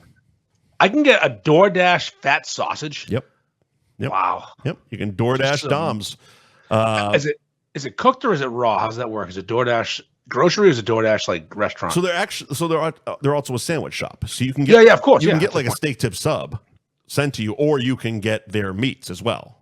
Wow. Yeah. Okay. That's exciting right there. Or you can just swing by the store again, 10 Riverside Park in Malden, and might as well make the announcement now. Go for it. Because we're doing the cabaret on Thursday, July 18th, Tuesday, July 16th, we are doing a live show from 10 Riverside Park in Malden at Dom's Sausage Company. Live F Buddies 2 times that week. How are we going to drink at Dom's? I believe they have beers, but I was also assuming Dave was going to show up. Because Tuesdays he's closed. It's true. We get Dave over there to Dom's. It's actually close to his house. He lives in and around Boston. I was thinking a little bit of synergy. Maybe Dave talks to Dom, gets some Twisted Fate over Ed. We need to get that's that. We got to talk to Dave about that. Get him on board. F Buddies bringing people together. I wish we could talk about the possibility of something really cool coming up with Twisted Fate, but we still can't talk about it yet. Don't worry about it. When we're able to, it's going to be the biggest fucking thing we talk about. It is. All right, we'll get there. But some bitch. What do we got? What do we got? I think it's time to discuss something that's been on our list for a while, and the timing of it's perfect because Shoresy season 3 dropped over the weekend. You didn't even know. You and I don't pay attention. I've been like on episode 3. I'm like, I have been waiting for this day intently. Fucking June 21st. It happened. Season 3. I was 4 episodes in, and you're like, I'm watching blah blah blah, and I'm like, I'm watching fucking Shoresy. Yeah, I didn't know, but now I know, and I finished it. Yeah. Season 3 of Shoresy did not disappoint. Still the best fucking show on TV. Yeah. That kid, Jory Jordanson, fucking is the funniest person alive right now. It's amazing how I wouldn't even say secondary, but such a tertiary fucking character became the 3rd season. Yeah. Jory was the standout of season 3. It's like he finally his balls finally dropped, and he could go back at Shoresy like he wanted to. It's also good on them. They found the right fucking kid for that, because like he was funny as that like that shit talking kid in the 2nd season, but thank God he grew into a real shit talker that he is. I mean, it's only like 2 years more, but still, he's really good, really fucking good. When he runs down the other team's players' wives. Oh my God! When he talks to the team, those 3 guys from the Sioux, the cocaine and the sarcasm. I'm gonna go buy a lottery ticket. Like the sarcasm is so. Anyways, Shoresy season 3. I'm not going to spoil it. Mike's not going to spoil it because it just came out. It's so fucking good. Every season of Shoresy is better than the previous one. The show is one of my favorite shows ever. Now it brings us to this conversation though, and it's so easy to watch because fucking 29-minute episodes. Yeah, you bang them out. 3 hours. Couple commercials. You take a piss. 3 fucking hours. Don't miss much. Done. You scroll. Yeah, you fucking bang them out. Done. And it's the funniest stuff. And I guarantee you're going to watch it again. So. Do you know every time Jory was on screen, we rewound and watched it twice because we missed so much. You were laughing so much, yeah. You missed so much when you watched it the first time. I put it on again. I'm going to go play the lottery. The driest dick fuck ever. And his interaction with Shoresy when they finally start swearing at each other. Yeah. And like the real life, not on camera, but he's just being a prick, but it's subtle. Yeah. Him and Shoresy going back to back, fuck off. Fuck you. Oh, it's fucking fantastic television. Good. It's so fucking good. Now, here's the conversation we're going to have, though. The greatest hockey TV/movie shows ever. Okay. Not a draft. No. Because we drafts are played out. Drafts we know are played out. But. Fuck you pulling the cork. Drafts are played out. Yeah, fuck you. Fuck you, you drafts, you fucking bitch. You're stealing the shit that we stole from Mo. That's right. You're stealing everything we stole because he invented podcasts, motherfucker. You know that, bitch? Anyways. He invented drafts. That's right. He had the best podcast ever for 10 minutes. Ranked number 3 in the world. I'm going to get blamed for that, by the way.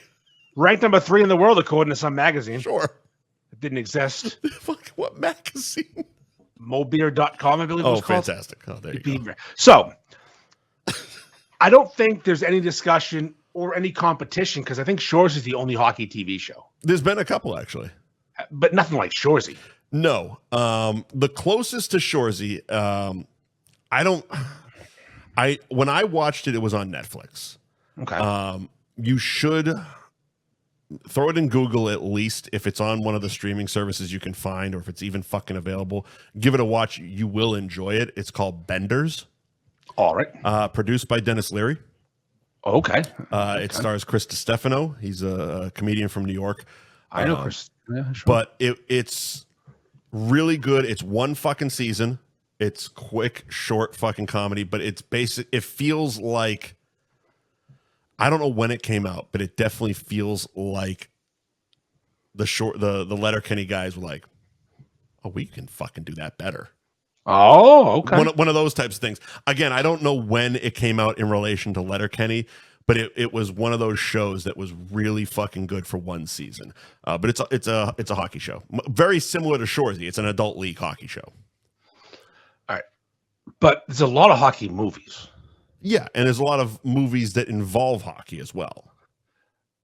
Yeah, I feel like we should stick with movies that hockey is the main focus. Well, we're not drafting, so fuck it. We can talk. I know, about but like talk about Cutting Edge because he fucking played hockey too. Well, we could talk about Lethal Weapon 3. It's true. We could. Leo gets shot in the middle of a Kings game. How about Face Off? We can go there. We can do that as well. Fuck Face Off. Okay. Fucking Face Off. Greatest hockey movie ever, in your opinion? If you were gonna pick one hockey movie, say this is the best hockey movie of all time. I have to say, because of my age, I have to say Slapshot, but I think Goon has beat it. Okay, it is Goon. It is Goon. It is. Slapshot is fantastic. I mean, my fucking 45-year-old nostalgia. It's just, but Goon is just so much tighter. Like Slapshot has that 70s bloat to it, where it, especially when he goes out to see the owner. And fucking, it's like we don't need that shit. We just want the fights and the fucking. Goon is my first pick in any draft when it comes to hockey movies. Again, Slapshot is phenomenal. Can't say a bad word about it, but Goon is the answer. We did an episode where I think Goon was Sean William Scott's best movie. Yeah, by far. I mean, you'll say by far, but some people will be like, yeah, but he was in American Pie. Yeah. Yeah, and Goon won. He's also in The Rundown, which I love. Rundown's a good one. That's an underrated I love The Rundown. That's a super underrated one. Early Rock. I own that movie. Early Dwayne. Digital. I bought that on digital. Because I was drunk one night and I'm like, $7. Yeah. I watched it on a plane when it was called Welcome to the Jungle. Ooh. That was called Welcome to the Jungle? It was called Welcome to the Jungle originally, yeah. Wow, okay. Yep. I think Miracle's obviously a phenomenal movie. Also a better name. Fuck you. Yeah. Welcome to the Jungle's way better, but I'm sure it got him in trouble. Yeah, probably. By, Guns N' Roses. Yeah, they're a little old band. Yeah. That song they had. Were you saying Miracle's number 2? Miracle, no, not number 2. Miracles deserves mention, but my second favorite, and this just is watchability wise. Oh, we said Slapshot. Yeah. No, it's not Slapshot. If they're all in front of you, you give me every hockey movie ever on DVD. Pick one. Goon's number 1. Yeah. Number 2 is Mystery Alaska. That's an I love that movie. I love that movie. I gotta rewatch it. I haven't seen it in easily over 20 years. Oh, Russell Crowe's. I have to watch it again because I don't know. If I watch something in a mood, I never go back to it, and I think it's fine. Russell Crowe's like Shoresy minus the comedy. Okay. He's an aging hockey player. Okay. Like he's getting old. So he's basically like Liev Schreiber in Goon. Yes, but he's not a goon. He's more of a skilled hockey player who is just getting old. He's not fast anymore. I bet he was method in it too. But he skated for like fucking 3 years in a row. He's a decent skater in the movie. Just to prepare. Though Mystery Alaska is number 2. Mike Myers getting rubbing tugs. Little Richard can't sing because it's cold out. The New York Rangers. The movie's phenomenal. I don't know. Mystery Alaska is so good. I have to rewatch it. One of the guys' name is Skank Martin. He fucks everyone in the town. Skank. Yeah, that's my top 2. It's Goon, then that, then I'd say Slapshot, then Miracle. Miracle's so fucking good though. Miracle's phenomenal. Miracle's phenomenal. Miracle's one of those. It's you're watching it and you get that fucking point with Al Michaels and DW. It's like, don't fucking cry. You know what I mean? It's like don't. It's a goddamn hockey movie. Don't fucking cry. I used to care about a lot of things more than I do now. Sure. And one of them was judgment at crying in a movie. And I stopped giving a fuck. You cared if people judged you or you judged people or both? Oh, if people judged me. Okay. If I'm watching Rudy. Oh, I don't give a shit if people judge me. But you know, you do get that because it's like you're watching a hockey movie. You're fucking watching. It's like all of a sudden it's like, what the fuck? Why is my face leaking? You know, one time I was laughing my ass over this hockey movie. Mm-hmm. Happy Gilmore? No, that's a great one though.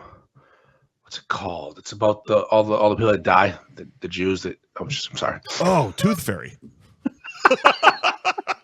Was that The Rock or was that Vin Diesel? The Rock is Tooth Fairy. Okay.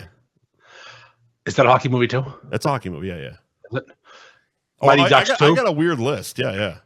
Mighty Ducks 2 is the worst hockey movie ever. Yeah. One's great. One's fantastic. And then there was 3. Never make D3. Come on, D3. D3. Fuck that movie.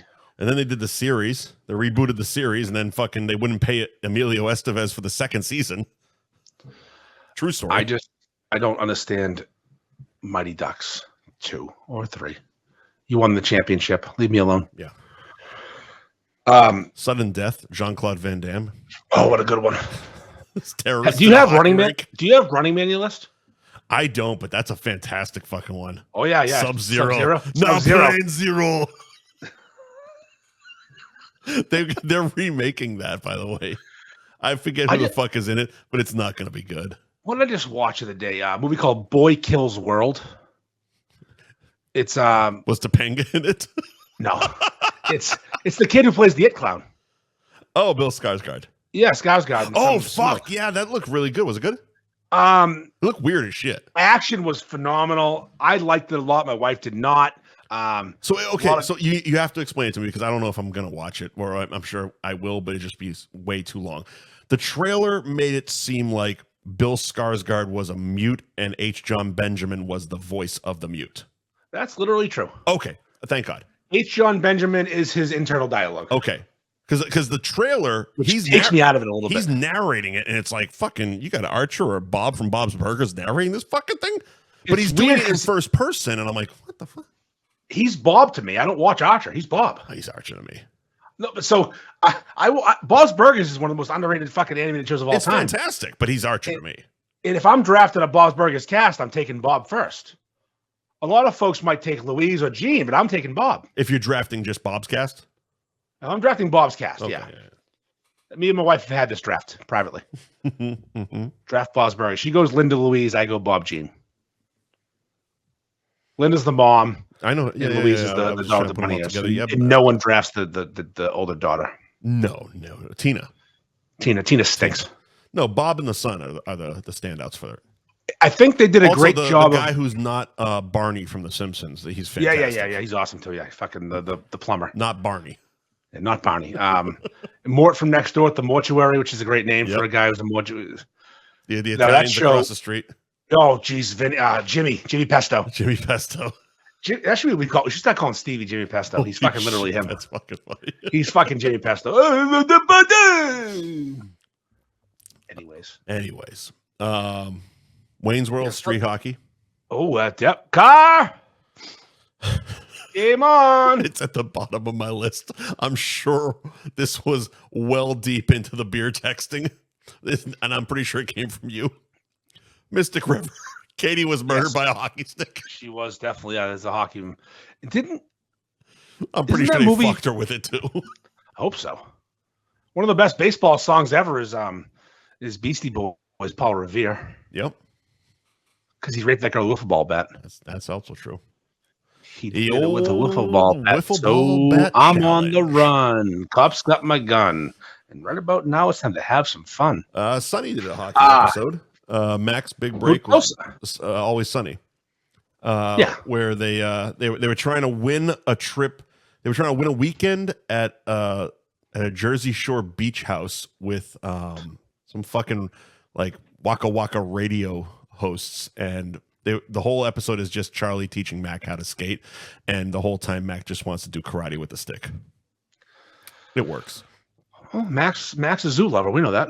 The whole fucking cast is zoo lovers. Let's be honest. So we discussed that. Speaking of hockey, we bought some hockey tickets. We haven't discussed it yet. No. Should we bring it up? Should we talk about the hockey game we're going to? We could do that. Yeah. Because we're going to a hockey game pretty soon in November. We are going to a hockey game in November. Yeah. You, me, my wife, whoever you're bringing, we're going to a hockey game. Who else coming? Oh boy, okay, Siggy Willie. All right, you're going to be catching shit off the back of your head. The chimney we're himself. About 3 rows behind you.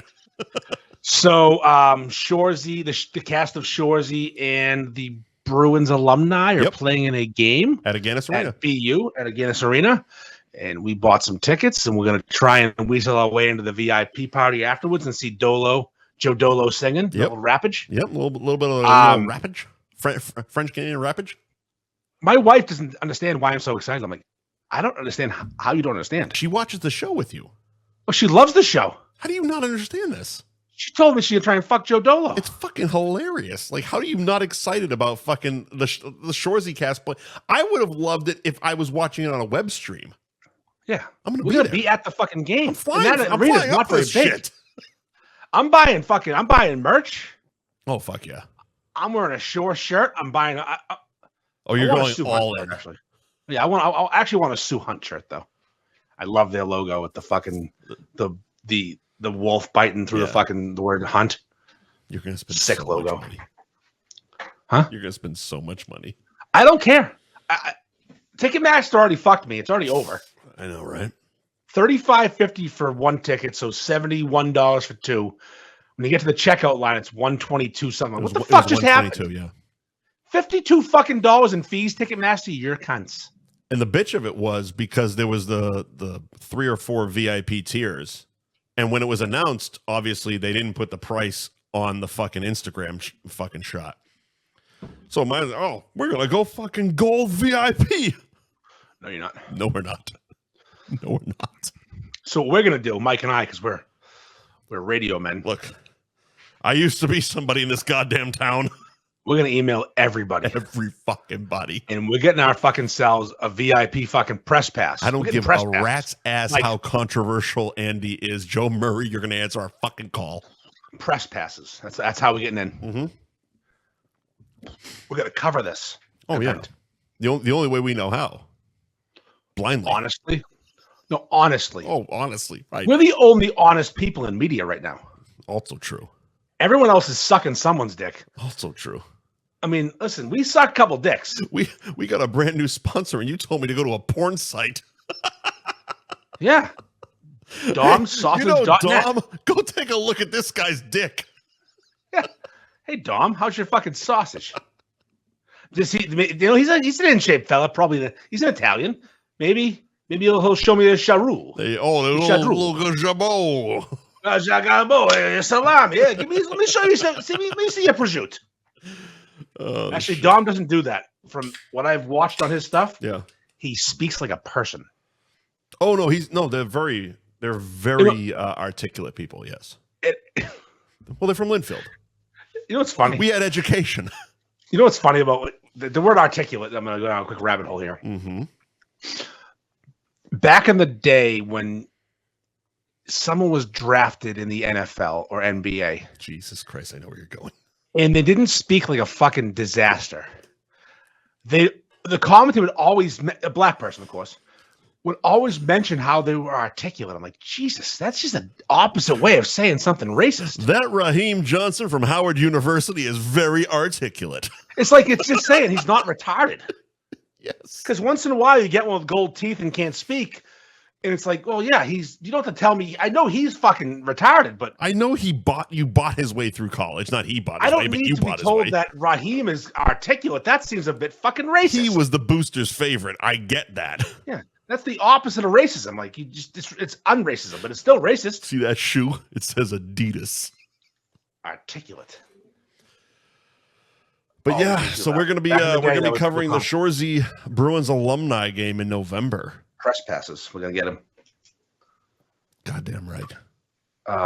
If you dream it, it will be. I'm gonna email the fucking world. I'm getting a fucking press pass. I'm gonna walk around with my fucking dick out. No one will notice.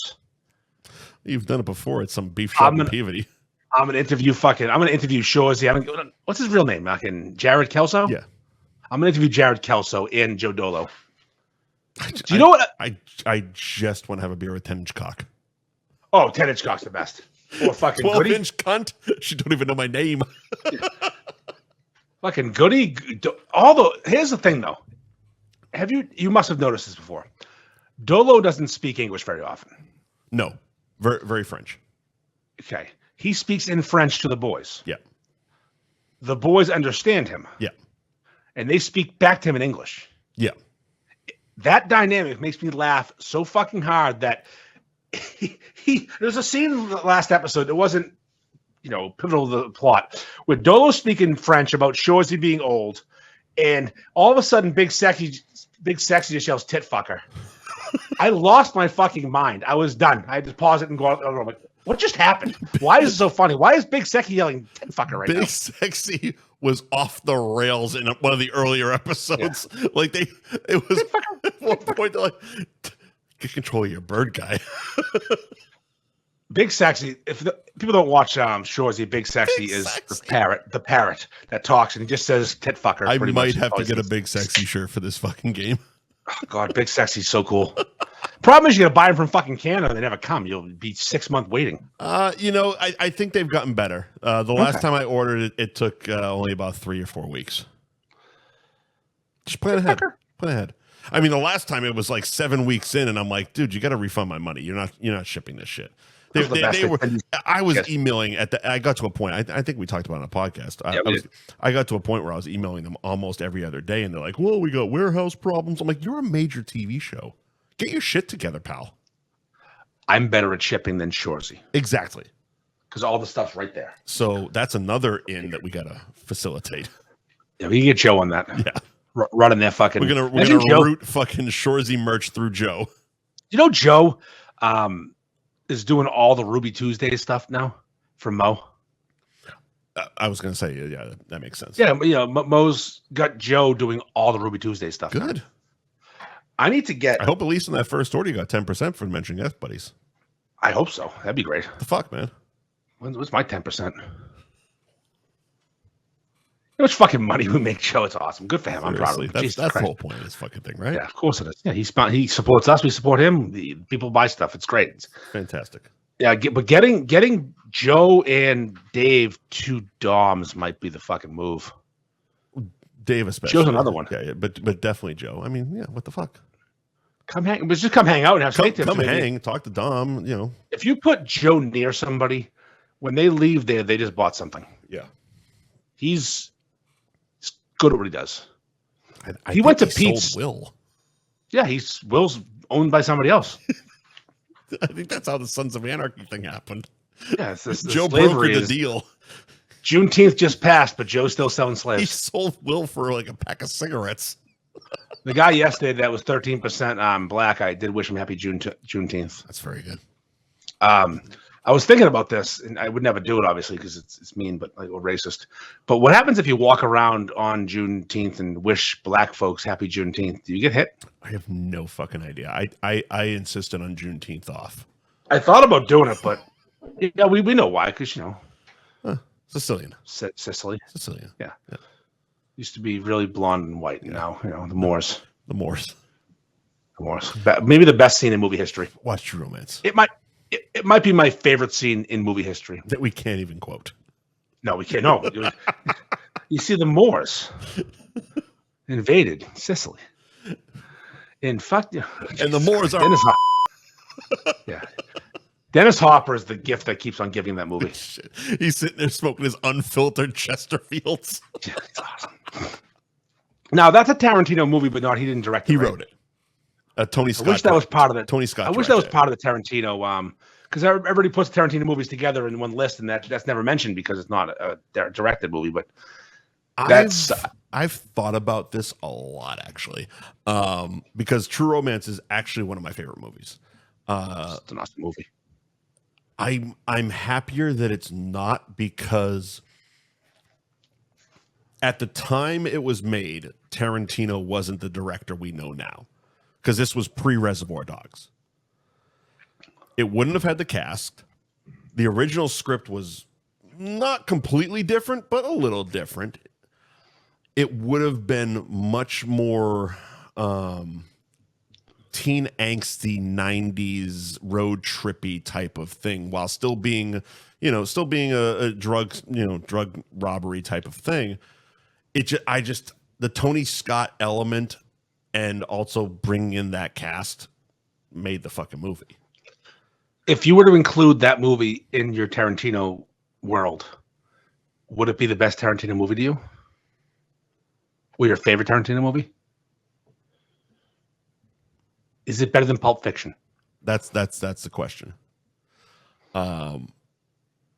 Personally, no, because Pulp Fiction kind of pushed me to want to get into television, radio, entertainment, film, all that stuff. Like that was the catalyst for me. I watched Pulp Fiction 9.5 times in theaters in '94.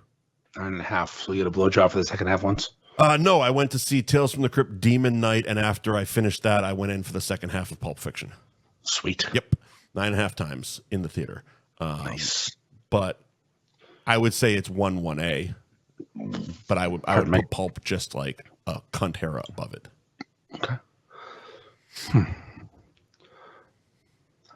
I mean, I know this might be sacrilege, but I think I'm putting Kill Bill ahead of both of them. You can do that. First Kill Bill is one of the most perfect movies of all time to me. It's fantastic. Did he make any bad movies? No. He claims Death Proof isn't good, but I love Death Proof, which is the second part of that Grindhouse with Rodriguez. Yeah. What's the? I fucking love Death Proof. I think it's fucking fantastic. What am I thinking of right now? Fucking the vampire movie. From Dusk Till Dawn. He wrote. Yes. Rodriguez directed. Yep. I mean that movie's phenomenal. Yeah. It's the best bad movie ever. It's such an unconventional fucking horror movie, because it's like the first 45 minutes to an hour, it's not. It's an action road movie. Yep. And plus Salma Hayek, again, that's the back half.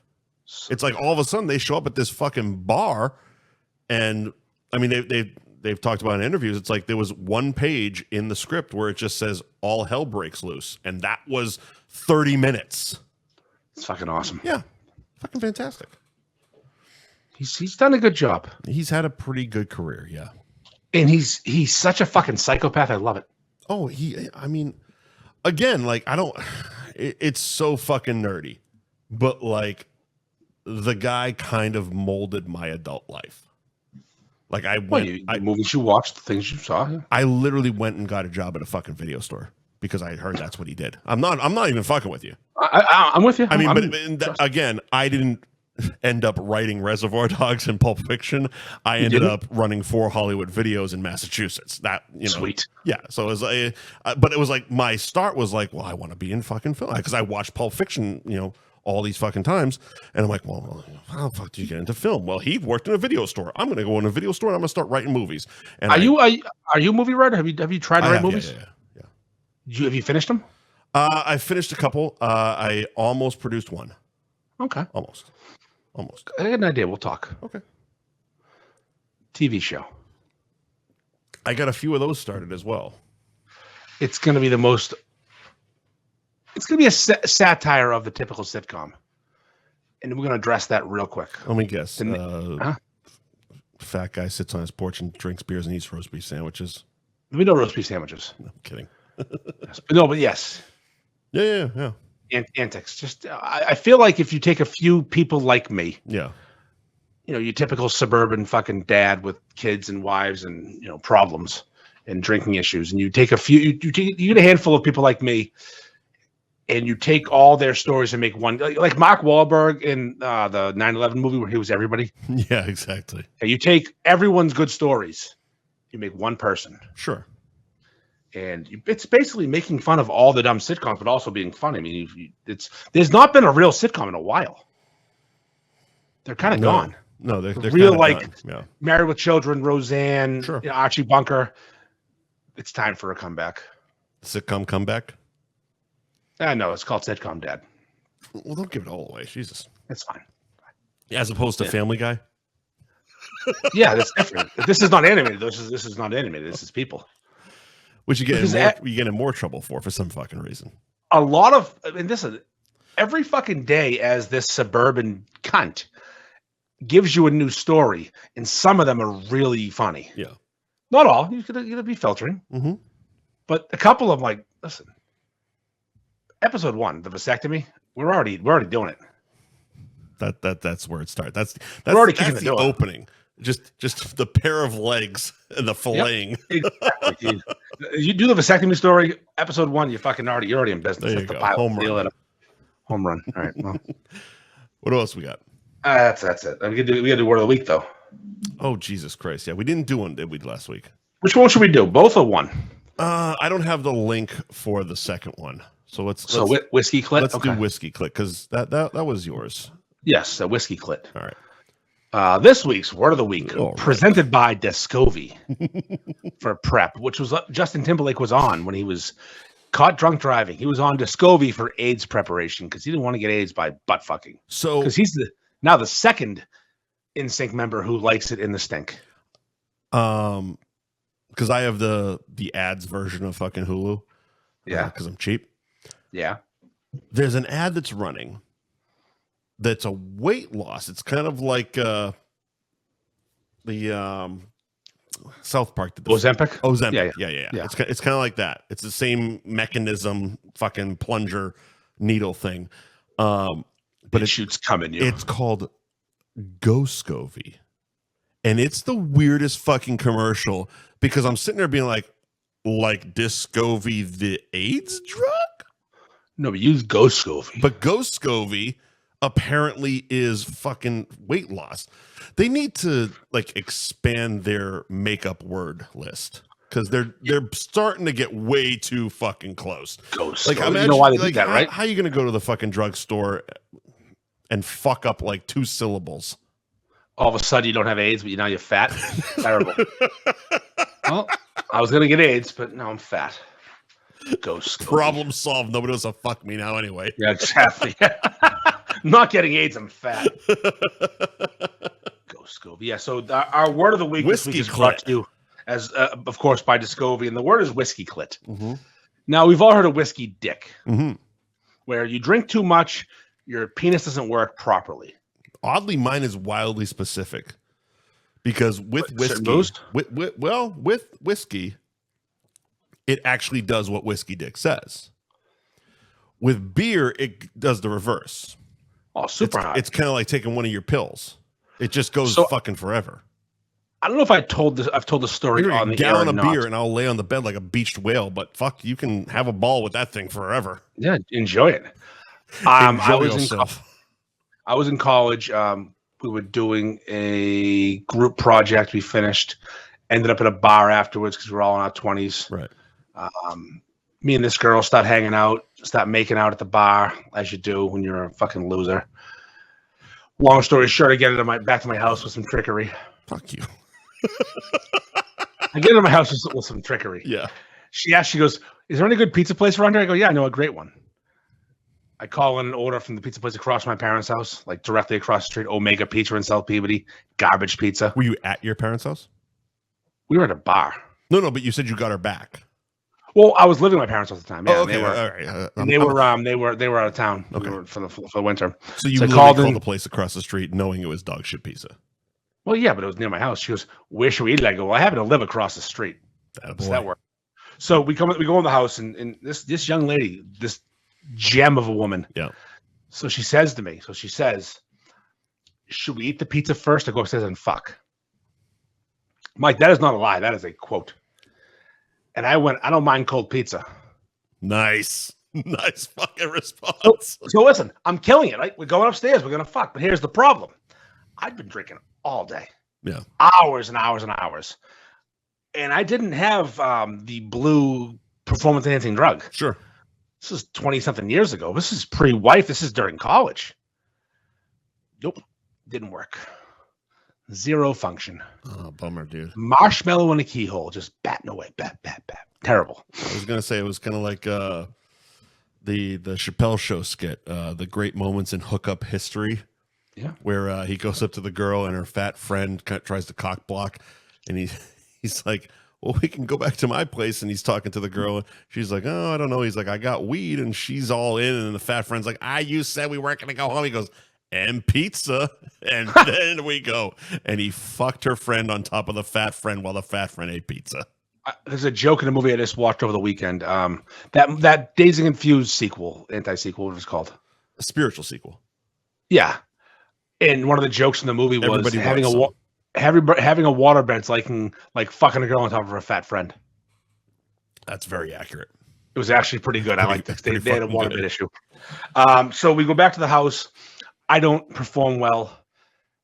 We go downstairs, and while we're upstairs trying to have sex, my roommate. Did you perform? No. Okay, so you didn't perform at all. Not well. Oh, zero. No, nothing. It did not work. Zero function. I go downstairs, and this girl. Here's a flat piece of surface. Yeah, just, nothing's going in. I'm trying my best. And she was pretty upset, of course. They always blame themselves. Like, no, I have issues. Sorry. I'm drunk. Get over it. It ain't you. How Not that important. 22, 21. Listen, I was blackout status. Sure. Drunk straight. We've been there. We've all been there. And she was a very attractive woman, too. It was like I was fucking some slob. Yeah, well. So I go downstairs, and my future roommate, who was my best friend at the time, he's down there eating the pizza. Just walked in with his cousin. And I'm like, what's up? And like, what are you doing? They giggling, oh, you fucking. I'm like, before I can say anything, this girl comes out of nowhere and is like, he just fucked my brains out. You got a problem with that? I'm like, oh, all right. What a champion. That's a nice girl. What a fucking champ. And then she never talked to me again. Hey. And we had classes together. That's fine. Yes. Keep the fucking clit. Legend alive. Whiskey clit. Whiskey clit. So I had whiskey dick. A woman can get whiskey clit, which is basically, the phrase was coined by someone very near and dear to my heart, and I'm not going to out that person, but this person has discussed this, my wife, where you are so drunk sexually you don't feel anything.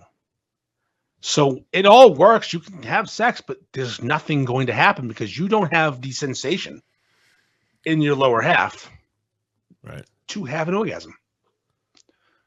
And I didn't know that was a thing. Which is also one of the problems between men and women. Because at the very least, they can still just be there. They can enjoy the penetration. We are a disappointment. See, we even if you're not feeling anything, but we fuck, we don't know you're not feeling anything. That's right. If we can't perform, everybody in the room is fucking disappointed. And thank God for vibrators. The Lord giveth and the Lord taketh away. Do you want this pizza? I'll be back in 45 minutes. For what? What do you think? Can I touch your tits while you do it? No. Is that okay? You've blown that opportunity, fucko. I'll put on porn. It's fine. Pizza was terrible too. It was fucking such bad pizza. Where was this? Omega Pizza in South Peabody on Lynn Street next to 7-Eleven. Absolute fucking garbage. Hot garbage. I planned that night. I did such a good job getting. I mean, you get a fucking broad back to your house for pizza. How'd you get her back?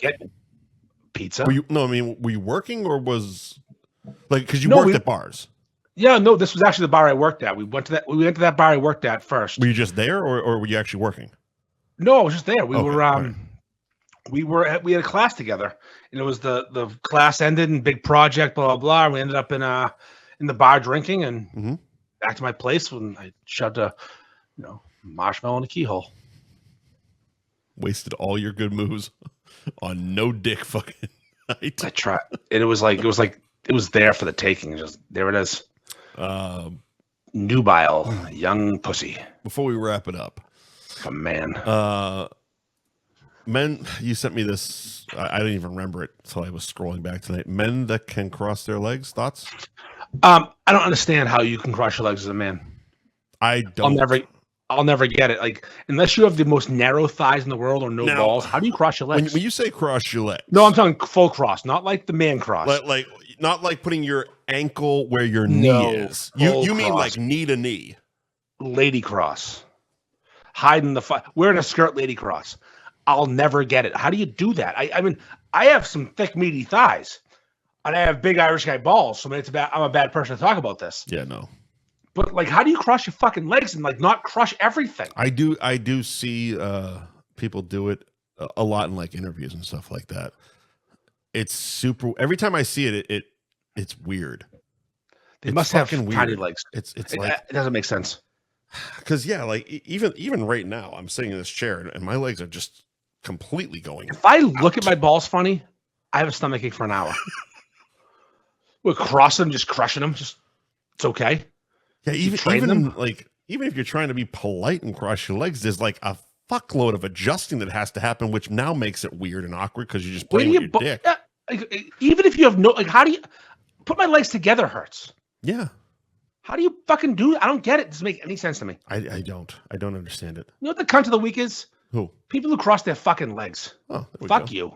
Fuck you. You fucking cross your legs in front of me like legs in front of me. Like a lady cross. Like I understand. Put your fucking ankle in your fucking knee. Great, man cross. What do you do? Fucking yoga, asshole. What do you chop your fucking balls off, you fucking pussy? Does your wife come in her fucking purse, you fucking pussy? Are we saving new sports for next week? Yeah, we gotta save it for next week. I had to take a piss. All right. That it? It's also we're at 2.5 again, almost 2:15. 2:15, yeah. Thank you to our sponsors this week: Gary Girolamo Group of Cross Country Mortgage, Ben Franklin Print Company in Middleton, Twisted Fate Brewing in Danvers, Anthony's Roast Beef and Pizza in Tewksbury, world famous Cabaret Lounge, Route 1 in Peabody, Nick's Pizza Subs and Roast Beef on Essex Street in Beverly, Mike's Amazing Foods, including mayo, mustard, and assortments of dressings. Mike's Amazing Food. Dom's Sausage Company out of Malden. Thank you for joining the program. And we're not going to see you next week because next week's 4th of July. Are we going to try and do something or no? I mean, you tell me, pal. We'll do a test run. Next week is the 2nd. I'll be here. I'll be in Maine. But if we do a test run, we can try like on Sunday or something like that. Are you going to have all your shit? I'll bring it all, yeah. We'll do a test run. We'll try. We'll do a test run. Yeah. We'll do it. I'd like to so record. We might see you, or we might see you the week after 4th of July. All right, good. I have your piss. Go fuck yourself. See you next Tuesday, cunts.